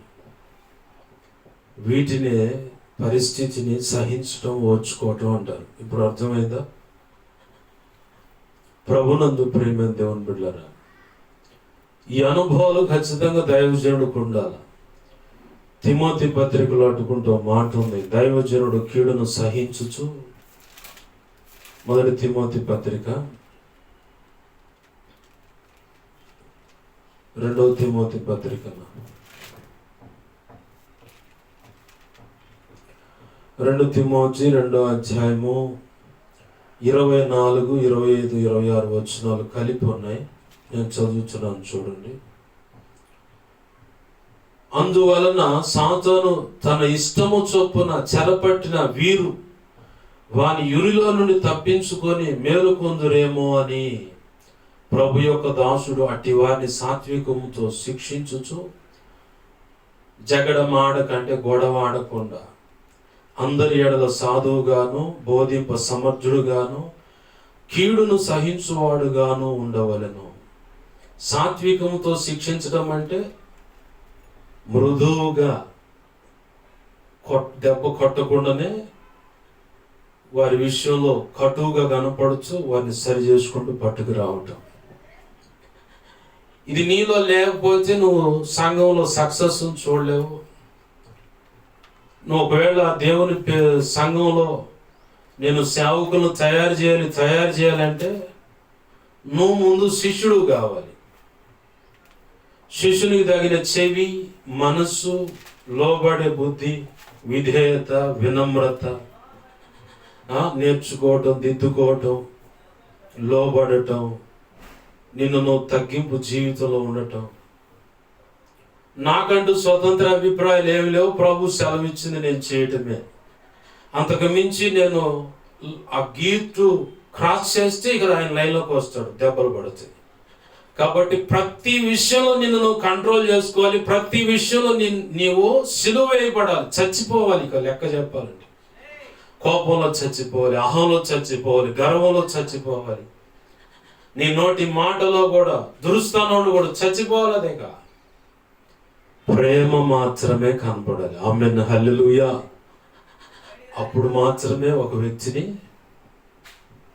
శిష్యుడైన సేవకుడిగా నువ్వు తీర్చిదిద్దగలవు. నువ్వు బతిమలాడుకునే స్వభావం ఉండాలి. నీ మాట అయ్యా అట్టకాదే అని పౌలు భక్తులాగా మాటలు కనపడతాయి. మిమ్మల్ని బతిమలాడుకొనుచున్నాను అంటాడు ఆయన. సరే, సబ్జెక్ట్లోకి వద్దామండి. ఎటు నుంచి ఎటు వచ్చాం మనం? ఇరుకు ద్వారమున ప్రవేశింప పోరాడు అని యేసు ప్రభు వారు ఒక మాట చెప్తే, ఆ ప్రవేశ పోరాటంలో మొదటిగా సైతానుగాడు వాడి దూతలు నీ మీద దాడి చేస్తే, తర్వాత కుటుంబ సభ్యులు దాడి చేస్తే, కొన్ని పరిస్థితులను వాడుకొని వాడు దేవుని సంకల్పంలో ఉండి నిన్ను ఎలాగైనా చంపడానికి వాడు ప్రయత్నం చేస్తూ ఉంటాడు.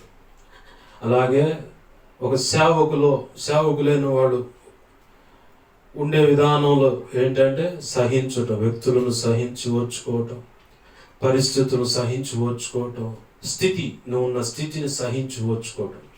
వృద్ధి కనపడదు, కానీ ఆ స్థితిలో నువ్వు సంతృప్తి కలిగి బ్రతకటం నేర్చుకోవాలి. అప్పుడు మాత్రమే నీ ఎదుటిన్న వ్యక్తిని ప్రోత్సహించగలుగుతావు, ప్రయోజకరమైన పాత్రగా చేయగలుగుతావు. కొంతమంది ఆ నరగని బట్టలనే చూస్తూ ఉంటారు, ఆ హోదాని. ప్రభు అంటాడు, నువ్వు మురికి పట్టిన బట్టలు కూడా వేసుకోవాలంటాడు. నేను వేసుకుంటున్న బట్టలు 4 సంవత్సరాలు అవి. ఒక రోజైతే ఆ ప్యాంటు చినిగిపోయిన ప్యాంటు వేసుకునే పోయేవాడిని నేను. చిన్నగా చేతులతో కవర్ చేసుకుంటా. తప్పదు. ఒక దైవజనుడు అయితే అడిగాడు కూడా, ఇన్ని కృపావరాలు ఉండి, ఇంత బాగుండి, మంచి బట్టలు లేకపోవడం అంటే, నా పక్కనున్న మా మేనమా ఒక ఆయన అన్నాడు, పరిస్థితి ఇలా బాగోలేదు. అయినా సరే అట్లా ఉండకూడదు. అదే నేను మనసులో అనుకున్న నా స్థితి నీకు తెలియదు కదా అని. మంచి బట్టలు వేసుకోవాలని నన్ను అభిషేకించిన దైవజనుడు కూడా చెప్పాడు. ఎన్ని అప్పులున్నా కానీ మంచి గుడ్డలు వేసుకుంటే నా సమాజంలో గౌరవ మర్యాదలు దక్కుతాయని. ఓకే, ఆ మంచి బట్టలు సంపాదించుకోవడానికైనా కావాలిగా చేతిలో. నువ్వు పనికి పోవచ్చు అంటారు కొంతమంది. ఆ జ్ఞానం నాకు ఉంది. దేవుని నామానికి అవమానం వచ్చుద్ది ఇలా భక్తి చేస్తేనే. కానీ ప్రభు కొన్నాళ్ళు నేనే నిన్ను పోషిస్తాను, అలా ఉన్నాను. ఇప్పుడు అనుమతించాడు. ఆటో తీసుకోవాలని డౌన్ పేమెంట్ కోసం ఎదురు చూస్తూ ఉన్నాను. ప్రభు ఎటు నుంచి సహాయం అందిస్తాడో. అప్పు చేసే ధైర్యం లేదు. ఓ చాట తెగించి అడిగా, కానీ సైతాన్ గాడు ఉంటాడు కూడా ఇటు బాగుపడకూడదని. వాడేదో క్రియ చేస్తూ ఉన్నాడు. నా ప్రభు ఇంకో ద్వారం తెరుస్తాడు. దేవునికి మహిమ కలుగును గాక. హల్లెలూయా. ప్రభునందు ప్రేమ దేవుని బిడ్డలారా, నీతిమంతులకు కలిగినది కొంచెమైనను బహుధన సమృద్ధి కలిగిన వారి కంటే తృప్తి కలిగి వారు బ్రతుకుతారు. పేదలైన వారికి చేయి చాపి దానం ఇస్తారు. కొదువు లేకుండా వారు బ్రతుకుతారు అంటుంది లేఖనం. ఆమేన్. హల్లెలూయా. మంచిది, సబ్జెక్ట్లోకి వద్దాం. బాప్తీసు అనుభవంలోకి వచ్చిన నీవు, ఆడైనా మగైనా, యవ్వన ఆడపిల్లలైనా మగపిల్లైనా వృద్ధులైనా ఓ నారీగా పిలువబడతాను. నారీగా పిలువబడతావు. అయితే నారి అనే మాటలో ఘనిని కనుక తవ్వినట్టుగా లోతులోకి వెళ్ళట్లేదు, కానీ ఒక 2 మాటలతో ప్రభు కృపను బట్టి తేల్చాలని ఆశపడుతున్నాను. మణి ముఖ్యం. నారి అంటే నీవు ఒక మణిగా చూడాలని ఆశపడుతున్నాడు ప్రభు. వాస్తవానికి మణి అనేది ఒక బొగ్గు. ఏంటిది? మణి అనేది బొగ్గు. దాన్ని బాగా రబ్బింగ్ చేస్తారు. రబ్బింగ్ అంటే కటింగ్ చేసేదాన్ని సున్నితంగా కట్ చేస్తారు. దాన్ని రబ్బింగ్ అంటారు. కార్లకి, బైకులకి రబ్బింగ్ పాలిష్ పెడతామని చెప్పని 2 రకాల పేస్ట్లు వాడతారు. అలాగనే ఈ మణి అనే దాన్ని సిద్ధం చేయడానికి 2 రకాల రాతి గమ్ముతో ఉన్నటువంటి రాయి పేపర్, అదే ఎమరీ పేపర్ అంటారు, తుప్పును కొట్టేటువంటి పేపర్. వాటిలో కూడా చాలా సున్నితమైన రాళ్లతో పేపర్ ఉంటాయి. స్మూత్ పేపర్ అన్నమాట. పెయింట్ వర్క్ చేసే వాళ్ళ దగ్గర ఉంటుంది. వాళ్ళు మొదటిగా కొంచెం పెద్ద రాయి ఉన్న దాంతో కొడతారు. తర్వాత ఫైనల్ పెయింట్ జరిగేటప్పుడు చాలా స్మూత్ ఉంటుంది. అసలు దాని మీద రాయి ఉందో లేదో కూడా అర్థం కాదు. అయితే లెవెల్ కోసం చెక్కల ఏదన్నా ఒకటి మూలలో చక్కగా ఉన్నటువంటి ఒక బద్దె చెక్క తీసుకొని దానికి ఈ పేపర్ తగిలిచ్చి ఇక నీళ్ళు జల్లుతూ తోముతుంటారు. చాలా స్మూత్గా ఉంటుంది. అలాంటి పేపర్లో మణి అని ఈ బొగ్గును కట్ చేయడానికి వాడతారు. మణి వాస్తవానికి నీ చేతికి ఉంగరంగా రావటానికి అది ఎన్నో శ్రమలు అనుభవించి వస్తుంది. ఎన్నో రకాల రబ్బింగ్ పెడితే కానీ, అంటే రబ్బింగ్ అనేది ఘాటుగా ఉండే తోముడు, పాలిష్ అనేది స్మూత్గా ఉండే తోముడు. నీకు అర్థం కాని చెబుతున్నా. అయితే నిన్ను ప్రభు అంటున్నాడు, ఒక మణిగా నేను చూడాలనుకుంటున్నాను. మణి అంటే అనేక కోణాలు. డైమండ్ అంటాం కదా, డైమండే. మణి అంటే డైమండే. ఆ డైమండ్కి ఎన్ని కోణాలు ఉంటాయి, ఎన్ని షేడ్స్ ఉంటాయి, నువ్వు లెక్కేయగలవా? ఇటు నుంచి తిరిగి వచ్చే లోపల ఇది ఎక్కడ నేను మొదలు పెట్టాను అర్థం కాదు. అన్ని కోణాలు ఉంటాయి ఆ డైమండ్కి. నిన్ను ఒక డైమండ్గా చూడాలని ప్రభు ఆశపడుతున్నాడు. కాబట్టి కొన్ని పరిస్థితుల్లోకి నేను తీసుకెళ్తున్నాను. ఆ పరిస్థితుల్లో నువ్వు ఒక విలువైన పాఠం, దాన్నే బైబిల్ అంటుంది అనుభవ పాఠం, అనుభవ జ్ఞానం, అనుభవ సాక్ష్యం. ఈ 3 పర్యాయ పదాలే, కానీ వాటి వ్యక్తిత్వాలు వేరు. పాఠం, అనుభవ పాఠం, అనుభవ జ్ఞానం, అనుభవ సాక్ష్యం. వీటి వ్యక్తిత్వాలు వేరు, కానీ పర్యాయ పదాలు కంటే ఒకే అర్థం ఇచ్చే మాటలు అనేదాన్ని పర్యాయ పదాలు అంటారు. అట్లా కనబడుతాయి, కానీ వాటి వ్యక్తిత్వాలు అంటే వాటి యొక్క అర్థాలు వేరు. నా ప్రభు అంటున్నాడు, నిన్ను ఒక డైమండ్గా నేను చూడాలనుకుంటున్నాను. ఎందుకు? అనేకులను ఆకర్షించాలి, అనేకులకు నువ్వు ఒక మాదిరిగా ఉండాలి. నిన్ను నడిపిస్తున్న అనుభవాల్లో నువ్వు ఘటిస్తున్నటువంటి ఆ విలువైనది ఏదైతే నువ్వు పొందుకుంటావో, భద్రం చేసుకుంటావో, ఆ అనుభవాల్లో ఉన్నవాడు రానున్న దినాల్లో నీ ఎదుటికి వస్తారు. అలా వచ్చేలాగా ప్రభు చేస్తాడు. చేసినప్పుడు నీవు పొందుకున్నటువంటి వారు నీకు వారి బాధలు వ్యక్తం చేస్తుంటే, ఆ వ్యక్తం చేస్తున్నప్పుడు గతంలో నువ్వు వెళ్ళిన అనుభవాన్ని గుర్తు చేసుకొని ఆ అనుభవ జ్ఞానాన్ని, అనుభవ పాఠాన్ని, అనుభవ సాక్ష్యాన్ని జోడించి వాక్యాన్ని దానితో జతపరిచి క్రీస్తుతో నువ్వు అంటు కట్టాలి ఆ వ్యక్తిని. ఆమేన్, హల్లెలూయా. అందుకే ప్రభు కొన్ని అనుభవాల్లోకి తీసుకెళ్తాడు. ఆ అనుభవాలే నిన్ను ఒక డైమండ్గా తీర్చిదిద్దుతాయి. ఆమేన్, హల్లెలూయా. అప్పులు ఉన్నాయి, నువ్వు బుద్ధిహీనంగానో బుద్ధి కలిగో చేసే, అవసరతను బట్టి చేసావు, అనారోగ్య కారణాన్ని బట్టో, పెళ్ళను, పిల్లగాడు అడ్డం తిరిగిండను బైక్ కొనడానికి, ఏదో ఒకటి రూపాయి వడ్డీ, ఆ మధ్య ఆధార్ కార్డు తీసుకోమో రూపాయి ఇచ్చే, సెల్ ఫోన్ ఇస్తున్నారని, టీవీ ఇస్తున్నారని, ఫ్రిడ్జ్, కూలర్ ఇయో తెచ్చుకొని ఉంటావు, వాషింగ్ మిషన్ అను. ఇప్పుడు ఆ ఈఎంఐ కడతానికి తికాణం లేదు, పరిస్థితులు అనుకూలంగా లేవు. ఇక్కడ నువ్వే నేర్చుకుంటావు, ఇక ఎప్పుడు కూడా అవసరం ఉన్నా కానీ ఉంటే చూద్దాం, లేకపోతే ఉన్న పరిస్థితుల్లో సర్దుకుందాం. ఈ అనుభవం నీకు రావాలంటే అక్కడ వ్యతిరేకత కనపడాల. కొన్నాళ్ళు అలా నడిపించి ఆ తర్వాత నీకు ఆ గ్రహింపు రాగానే ఆ అనుభవాన్ని తీసేస్తాడు. తొందరపడి ఎవరికో ఒక లెచ్చగా అడ్డం ఉంటావు, వాడు వచ్చి నిన్ను పొడుస్తూ ఉంటాడు, నీచమైన మాటలు మాట్లాడుతా. ఈ అనుభవం దేనికి? తొందరపడి ఎవరికి అడ్డం మాకరా, జాగ్రత్త. ఈ అనుభవాన్ని తొందరపడి ఒక నిర్ణయం చేస్తావు, నీ జీవితంలో లోతైన గాయం అవుతుంది. ఆ గాయాన్ని బట్టి నువ్వు అక్కడే నేర్చుకుంటావు, ఇక ఎప్పుడు కూడా ఇట్లా నిర్ణయం చేయకూడదు, అయితే ఇలా ఉంటుంది అన్నమాట అని ఒక అనుభవం. నీ పిల్లల మాట వినకుండా తిరుగుబాటు చేసేలాగా, ఎట్టబడతాడు బ్రతికేలాగా చేస్తాడు దేవుడు.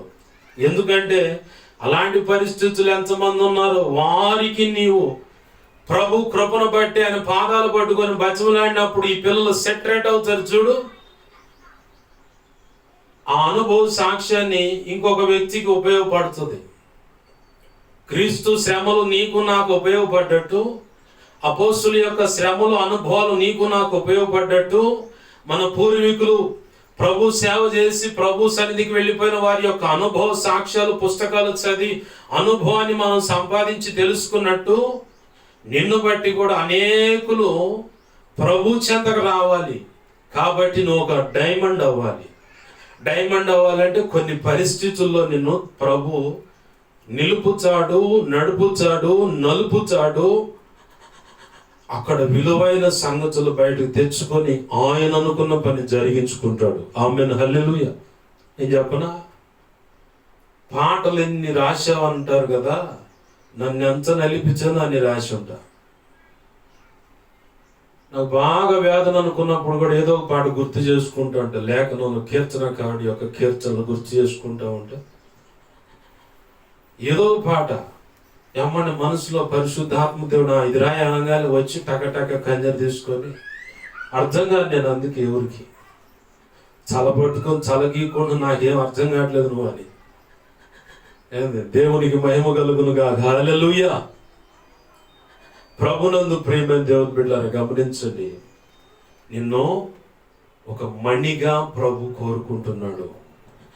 ఆ మణిగా నువ్వు తీర్చిదిద్దబడ్డాలంటే, నీవు ఆ మణిగా మార్పు చెందాలంటే పరిశుద్ధాత్మ దేవుని యొక్క గురుకులోకి నువ్వు చేరాలి. ఇచ్చిన ఉపమానం చెప్పి నా మాటలు ముగిస్తాను. రాజుగారు ఉన్నాడు, తన తర్వాత రాజ్య బాధ్యతలు కొడుకుకు అప్పచెప్పాలి. వాడు పుట్టిన నాటి నుంచి యువరాజు యువరాజు యువరాజు యువరాజు అంటూ ఆ రాజుగారి పక్కన సింహాసనం వేసి కూర్చోబెట్టారు. పిల్లగాడు అందంగా అందచందాలని, మంచి కండ పుస్తుంది, ఒడ్డు పొడుగు బాగున్నాడు పిల్లగాడు అని చెప్పి తీసుకుపోయి సింహాసనం మీద కూర్చోబెడతాడు రాజు. వాడికి ఏం జరిగిపోతే అంతే, శత్రు రాజులు వచ్చి మొత్తాన్ని కైవసం చేసుకొని దోచుకొని పోతారు, ఆక్రమించి ఇది నా రాజ్యం అంటారు. కాబట్టి రాజులైన యాజక సమూహం అని నువ్వు పిలువబడుచున్నావు కాబట్టి ఆ రాజరికం యొక్క పరిస్థితులు నీకు అర్థం కావాలంటే ఖచ్చితంగా నీవు గురుకులోకి వెళ్ళాల. ఈ రాజుగారు తన ఒక్కగానొక్క కొడుకుని పేరుగాంచిన మంచి విద్యాబుద్ధులు నేర్పేటువంటి యుద్ధ నైపుణ్యత, రాజనీతి, అన్ని సంగతులు నేర్పేటువంటి ఒక గురుకులు అంటే ఒక ఆశ్చర్యం ఉంది. ఆ గురువు గారి దగ్గర దేశంలో వదిలిపెట్టాడు. ఆ రాజు అంటున్నాడు కొడుకుతో, కుమారుడా, గురువు గారు ఏం చెబితే అది చెయ్యి, దానికి నువ్వు చెయ్యను అని ఎదురు తిరగమాక. ఎందుకంటే కొంతకాలం నీవిక్కడ ఆ విద్యాబుద్ధులు, ఆ రాజనీతి ఏంటో నువ్వు నేర్చుకోవాలి. రాజనీతి అంటే అది వేరు, తర్వాత చెప్తాను ప్రభుశిలో అయితే ఏంది అవన్నీ నువ్వు నేర్చుకోవాలంటే సరే నాన్నగారు అని చెప్పి తలుపుతాడు. ఇక తెల్లారి మొదలైతే ఆ రేతి నుంచి ఇక గురువు గారు అంటాడు పెందలగాడు పడుకోవాలి. పడుకుంటే 4 లేవుచుడు. పొయ్యి పలానా అడవిలో పలానా చోట కొనుంది, ఒక ఏరు, ఒక చిన్న నీటి కోనేరు లాంటిది ఉంది, ఆడకు పోయి నీళ్ళు తీసుకురాపోంటాడు. ముందు శ్రమనే అలవాటు చేస్తాడు. ఎందుకో తెలుసా? కష్టపడి సంపాదించిన రూపాయి జాగ్రత్తగా ఖర్చు పెట్టగలుగుతాడు. కష్టపడిన వాడి జీవితం యొక్క విలువ తెలుస్తుంది. గాయాలు పొందిన వాడికే తెలుసు అనుభవాల యొక్క విలువ ఏంటో, నష్టపోయిన దాని యొక్క విలువ ఏంటో. కాబట్టే ప్రభు పరిశుద్ధాత్మదేవుడు అనే గురుకులంలోకి మనల్ని అప్పచెప్పాడు. ఆయన నడిపిస్తున్న అనుభవంలో నువ్వు నడిస్తే నువ్వు ఒక డైమండ్ అవుతావు. ఆమేన్, హల్లెలూయా. అప్పుడు నా ప్రభు అంటాడు తర్వాత మాట చూడండి, సుందరి. నా ప్రభు నాతో మాట్లాడిన మాట పరమగీతం 4వ అధ్యాయం 7-8 వచనాలు చూడండి. నా ప్రియురాలా, నీవు అధిక సుందరివి, నీ యందు కళంకం ఏమీ లేదు. ప్రాణేశ్వరి, లెబనోను విడిచి నాతో కూడా రమ్ము, లెబనోను విడిచి నాతో కూడా రమ్ము.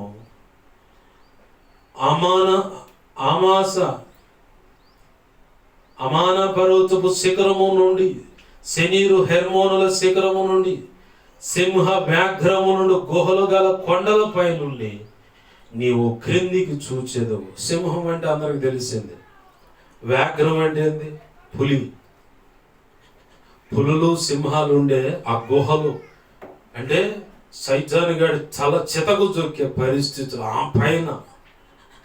ఆ పైనుండి నువ్వు కిందకు చూస్తావు. ఎక్కడి నుంచి ఎక్కడికి వచ్చావో, ఎంత ఉన్నతమైన స్థితిలోకి నేను తెచ్చానో అది నేను నీకు చూపిస్తా. ఒకవేళ అనుకుంటున్నాను 4 పొరపాట్లు ఉన్నాయి అది ఇదని, నువ్వు అధికమైన సుందరివి. కొంతమంది అనుకుంటు నేను నల్లదాన్ని, నా బ్రతికెట్టుందని. ఆయన అంటున్నాడు లేదు లేదు, నా ప్రియురాలు అంటున్నాడు ఆయన నీతో, నీవు అధిక సుందరివి, నీ అందు ఏ కళంకం ఏమీ లేదు, అంటే ఏ దోషం లేదు, ఏ పొరపాటు లేదు అని అంటున్నాడు. ఇంకా ప్రేమ ఎక్కువ, నా ప్రాణేశ్వరి అంటున్నాడు ఆయన. దేవుని పాదాలు పట్టుకుందాం. ఆయన ఇలా నిన్ను పిలవాలని ఆశపడుతున్నాడు. అయితే ట్రైనింగ్ పీరియడ్లో నిన్ను ఉంచాడు. ఆయన నడిపిస్తున్న అనుభవాల్లో నువ్వు ఎందుకు ఇలా చేస్తున్నావు అని ప్రశ్నించమాక. బైబిల్లో ఒక మాట ఉంటుంది, నా కుమారుడా, తండ్రి నిన్ను నడిపించే మార్గంలో నీవు నడువు, విసుకోవద్దు. ప్రకటన గ్రంథంలో అయితే ఒక మాట ఉంది, తండ్రి ఎవరిని ప్రేమిస్తాడు వారిని శిక్షిస్తాడు, గద్దిస్తాడు. గద్దిస్తాడు. ఎందుకంటే ఆయన ప్రేమిస్తున్నాడు, ప్రయోజకరమైన పాత్రగా నిన్ను చేయాలని ఆశపడుతున్నాడు, అనేకులకు ఆశీర్వాదంగా చేయాలని తపన పడుతున్నాడు. సామెతల గ్రంథంలో ఉంటుంది, తల్లి బోధను, తండ్రి బోధను తృణీకరించొద్దు, విసుకొద్దు. ఆయన గద్దించినప్పుడు గద్దింపుకు లోబడు, అది నీకు మేలు అంటుంది లేఖనం. కాబట్టి ఆయన నడిపిస్తున్న అనుభవాలు నీకు మేలు. నేను చెప్పిన బండి పోయిందన్న బాధ కంటే ఆ బండి మీద ఎంత భయంకరంగా చావు రావులో చేయబడే చేతబడులు ఉన్నాయి. నా ప్రభు నాకు ఆ మేలు చేశాడు. అది తెలియక చాలా మంది బాధపడ్డారు, అయ్యో బండి పోయింది, అయ్యో బండి పోయింది. నేనైతే ఏదైనా నష్టం వచ్చి ఇదే అడుగుతాం ముందు. ఏదైనా కీడుంటే తీసేసావా? ఏదైనా ప్రయాణం మిస్ అయినా ఏ విషయంలో నేను అడుగుతా, ఎందుకు ఇలా చేశావు ప్రభు అని. వెంటనే నా ప్రభు నాతో మాట్లాడుతాడు. ఈరోజు నీతో మాట్లాడుతున్నాడు. ఆయన నడిపిస్తున్న అనుభవాల్లో విసుగొద్దు, విసుగు చెందొద్దు, ఆయన విసిగించమాక, ఆయనకు లోబడు. ఎంత శ్రేష్టమైన అనుభవం నువ్వు సంపాదించగలుగుతావో ఆ అనుభవాలు ప్రభు చిత్తమైతే పాటల రూపేణా కూడా తీసుకొచ్చి నీ ముందు ఉంచుతాడు. ఆ పాటలు పాడుకొని అనేకులు బలపడతారు. నా స్థితి నా పరిస్థితి అన్న పాట 10 సంవత్సరాల అనుభవాల నుంచి రాసుకుంటే ఈరోజు అది పెట్టుకొని నిద్రపోకుండా రోజులు లేవని కొంతమంది ఉన్నారు. నేను అనుకున్నాను, అంత నలిగితే కానీ వాళ్ళు అంతగా ఆదరణ పొందగలుగుతున్నారు, నెమ్మది పొందుతున్నారు. ఆ పాట పాడుకొని మనస్ఫూర్తిగా ఏడవలసిన కాడికి ఏడ్చి మనసు నెమ్మది తెప్పరిల్లి పరిస్థితుల్లోకి వచ్చి ప్రభువుతో హత్తుకొని ప్రభువుతో మమేకమై నడుస్తున్నారు. నాకు తెలియదు నేను ఎంత నలిగాను, నాకు తెలుసు నా ప్రభు చేతిలో. యెషయా 53 అధ్యాయంలో మాట ఉంది, తండ్రి అయిన దేవునికి ఆయన నలపటం ఇష్టమైందంట. కాబట్టి యేసు ప్రభు తండ్రి అయిన దేవునికి అప్పచెప్పుకున్నాడు. యేసయ్య గురించి ప్రవచనం అది. నిన్ను కూడా నలపటం ఆయనకి ఇష్టమైంది అట్టుకుంటా. అయితే తట్టుకునే శక్తి నాకు ఇవ్వు ప్రభా, నీతో అంటు కట్టబడుతుంది, నాకు సహాయం చేయి. ఇంకా నేను ఎదగాలి, ప్రార్థనలో బలపడాలి, నీలో విజ్ఞాపనలో ఎదగాలి. నేను నీకు ఇష్టమైన కుమార్తెగా, నీ ప్రాణేశ్వరిగా నేను ఉండాలి. నాకు సహాయం చేయమంటే ఖచ్చితంగా నా ప్రభు చేజాపి నీకు సహాయం అందిస్తాడు. ప్రభు అట్టి కృప మనందరికీ అనుగ్రహించునుగాక. రండి ప్రార్థన చేద్దాం. ప్రభు అంటున్నాడు, నారీ నువ్వు మణివి, నారీ మణి అని పిలుస్తున్నాడు. మణి కావాలంటే కొన్ని పరిస్థితి అనుభవాలు నువ్వు నడవాలి. అక్కడ పొందుకుంటున్న రబ్బింగ్ పెట్టినప్పుడు ఒక కోణం వస్తుంది. ఆ తర్వాత సున్నితమైన పరిస్థితుల్లో నడిపిస్తాడు, పాలిష్ రావడానికి, షైన్ రావడానికి. సున్నితమైన పాలిష్ ఉంది, రబ్బింగ్ అనేది కూడా ఉంది. రబ్బింగ్ వేరు, పాలిష్ వేరు. ఈ 2 అనుభవాలు నీ జీవితంలో ఉంటాయి. ఆ రబ్బింగ్ అయిపోయిన తర్వాత పాలిష్ ఉంటుంది, ఫైనల్ టచ్, షైన్ వస్తావు. దైవజనుడు ఓఫిరా గారు చెప్పారు, మద్రాస్ మ్యూజియంలో ఒక రంధ్రం ఉంటే దానికి ఇంత అని టికెట్ పెట్టారంటే ఏంటది అంత వింత ఏంటంటే బియ్యపు గింజ మీద పంచరంగుల రామచిలక అని ఆర్ట్ గీశాడంట. మరి ఎంత నైపుణ్యత ఉందో చూడండి. దాన్ని చూడటానికి 100 మంది క్యూ కట్టి ఇతర దేశాల నుంచి కూడా వచ్చి, నా ప్రభు నిన్ను అలా అనేకులకు ఒక మాదిరి స్త్రీగా పురుషుడిగా చేయాలని ఆశపడుతున్నాడు. ఇష్టపడతావా? ఆయనకు లోబడతానంటే ఒక తీర్మానానికి రా, దేవుని పాదాలు పట్టుకో. దైవజనుడా, దైవజనురాలా, దేవుడు ఆశించినటువంటి అనునాంగులను తీర్చిదిద్దాలనుకుంటున్నావా? నువ్వు కూడా అనుభవాల్లో నడవాలి. అనుభవాల్లో నడవకపోతే, నువ్వు శిష్యుడు కాకపోతే నీకెవ్వరు విధేయత చూపించరు. నువ్వు ఖచ్చితంగా యేసు ప్రభువుని శిష్యుడు కావాలి. నీవు శిష్యుడు అయినప్పుడు, శిష్యురాలు అయినప్పుడే నీ మాటకు విధేయత చూపి, నీ మాటకు గౌరవం ఇచ్చి, శిరస దేవుని మాటని దానికి సరెండర్ అవుతారు. ఈ విషయంలో జాగ్రత్తగా ముందుకు అడుగులేయడానికి సిద్ధపడతావా? నా ప్రభు కృపనివ్వడానికి సిద్ధంగా ఉన్నాడు. నీ వారిని కోల్పోయావని నష్టంతో బాధపడటం కంటే నిత్యత్వంలో వారు ఉన్నారని సంతోషించి, భవిష్యత్తులో ప్రభు నువ్వేం చేయబోతున్నావు, నన్ను ఎలా వాడుకోబోతున్నావు అనే విషయం మనసు పెట్టి ఆయన అడగలిగితే నిన్ను కూడా వాడుకొని ఆయన పని చేయించుకుంటాడు. రండి ప్రార్థన చేద్దాం. ప్రభు కృప మనందరికి అనుగ్రహించునుగాక. ఈ మాటలు మన వినికిడిలో ఫలింపు చేసి మన హృదయాలను భద్రపరిచి, పరిశుద్ధాత్మను జలము చేత యేసు ప్రభు వారు ఆ వాక్యము అంటుకట్టి ఫలభరితంగా మార్చునుగాక. మన హృదయాలతో అంటుకట్టి ఫలభరితంగా మార్చునుగాక. ఫలించే కొమ్మలుగా ఆయన చేయునుగాక. ఆయనకి ఇష్టమైన ప్రాణేశ్వరిగా నిన్ను, నన్ను, మనందరినీ చేయునుగాక. ఆమేన్. రండి ప్రార్థన చేసుకుందాం. ప్రేమగల మా తండ్రి, నీకు వందనాలు, కృతజ్ఞతాస్తుతులు మా ప్రభువా. మీరు సెలవిచ్చిన ప్రతి మాట మా హృదయాల్లో బదిలిపరచండి. ఎంతమంది ఒక తీర్మానానికి వచ్చారు, ఆ తీర్మానాలను కృపతో జ్ఞాపకం చేసుకోండి ప్రభువా. అయ్యా, ఇదిగో వారు కూడా నీకు ఇష్టమైన ప్రాణేశ్వరుగా ఉండాలని ఆశపడుతున్నారు. ఇదిగో తండ్రి నారీ మణిగా ఉండాలని ఆశపడుతున్నారు. ఆశపడ్డ ప్రతి బిడ్డను దేవా నీ స్వహస్తాలు తీసుకొని మీరే నడిపించండి. అయ్యా, ఇదిగో శిష్యులైన సేవకులుగా సేవకురాలుగా మేము ఉండాలని ఆశపడుతున్న వారి విషయంలో నీవే వారిని స్వాధీనంలో తీసుకొని శిష్యరకము చేయించమని, శిష్యునికి తగ్గ మనస్సు, బుద్ధి, చెవిని, హృదయాన్ని దయచేసి ప్రతిరోజు నీ స్వరము వినబుద్ధి దయచేయండి. ఏకాంతమందు కూడా నీ స్వరం వినబుద్ధి దయచేయండి ప్రభు. నీవు ఆశించిన పోలికగా, నీవు కోరుకున్న శిష్యుడుగా, శిష్యురాలుగా వారిని తీర్చిదిద్దమని, సంఘము కూడా అలాగూ తీర్చిదిద్దబడినట్లుగా వారికి కృపనివ్వమని బతిమలాడుతున్నాను. నా వారిని కోల్పోయాననే దిగులుతో అయ్యా కృంగిపోయి కృషించక, కుష్కించుకొని పోక, వారు నిత్యత్వంలో ఉన్నారు కాబట్టి సంతోషం. నేను భవిష్యత్తు మీద గురి పెట్టాలి. నా ప్రభు ఎలా వాడుకోవాలనుకుంటున్నాడో అయ్యా నన్ను వాడుకొని ఆ విషయంలో ప్రార్థించాలి.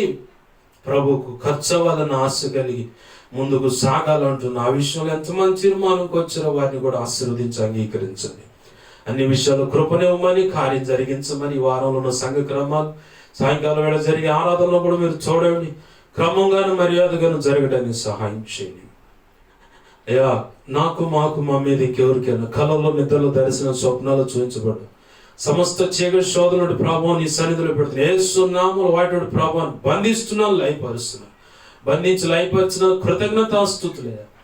నాకు మాకు మా మీద ఇంకెవరికైనా కళలో, నిద్రలో, దర్శనం, స్వప్నాలు చూపించబడ్డ సమస్త మంచి కళ, మంచి దర్శనం, మంచి స్వప్నాలు, నిద్ర సమస్త మంచి యేసు నామములో త్వరపెట్టే జరుగును గాక, నెరవేర్చబడును గాక. రిఖాదల్లా త్వరపెట్టి జరిగేలా చేసి నెరవేర్చినందుకు కృతజ్ఞతాస్తుతులు తండ్రి. నన్ను మమ్మల్ని 2 తిమోతి 1:12 ప్రకారం నీ చేతులకు అప్పచెప్పుకుంటున్నావు. నీ వాక్యాన్ని హెచ్చించుకుంటున్నావు. నీ నామాన్ని ఘనపరుచుకుంటున్నావు. సంఘ బిడ్డల అవసరతలు తీర్చండి, సంఘాలను ఆశీర్వదించండి, ఈ ప్రాంత ప్రజలను ఆశీర్వదించి, దర్శించి, రక్షించండి. ఇక్కడ ఉన్న సంఘాలను కూడా, సంఘ సేవకులను, వారిని నమ్మి అప్పచెప్పిన సంఘ సేవ బిడ్డలను కూడా దీవించండి, ఆశీర్వదించి నీ సేవలు ఫలభరితంగా మార్చి గొప్పగా అభిషేకించి వాడుకోండి. ఈ ఆత్మకార్యములు జరిగించండి. నీవే చూడు నడిపి సహాయం చేయమని, కరెంటు సమస్తాన్ని చక్కగా దేవ ఇచ్చినందుకు కృతజ్ఞతాస్తుతులు చెల్లిస్తూ, సంఘ అవసరతలు ఎన్నో ఉన్నాయి, నీ కృప చేత సహాయం చేయమని, నీవే చూడు నడిపించమని, ఈ వారంలో ఉన్న ప్రతి సంఘ క్రమం ఆశీర్వాదకరం జరిగించు. సాయంకాలం ఇక్కడ జరిగే ఆరాధన కూడా తోడండి, చక్కగా జరగడానికి సహాయం చేయండి. నీవే చూడు నడిపి సహాయం చేయమని యేసు నామములోనే ప్రార్థించి సమస్తం పొందుకొని నన్ను మమ్మల్ని చేతులకు అప్పచెప్పుకుంటూ తీర్మానం చేసుకున్న బిడ్డ నీ చేతులకు అప్పచెప్పు ఆశీర్వదించి యేసయ్యా నిన్ను మహింపరచుకుంటున్నాం మా తండ్రి. ఆమేన్.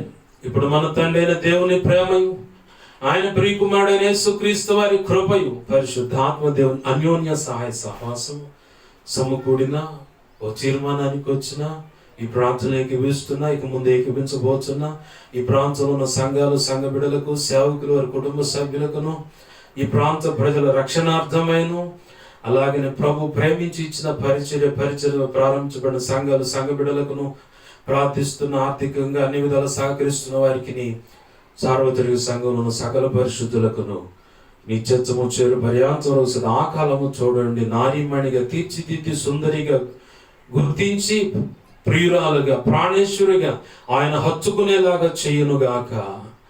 ఆయన కౌగిట్లో భద్రపరచునుగాక. ఆ కౌగిల్లో ఉన్న మాధుర్యాన్ని యుగ యుగాలు నీవు నేను మనమందరం అనుభవించేలాగా పరిశుద్ధాత్మ దేవుడు క్రియ చేయునుగాక. కార్యము చేసి అలాగే ఆశీర్వదించునుగాక.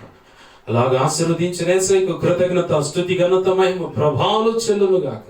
ఆమేన్.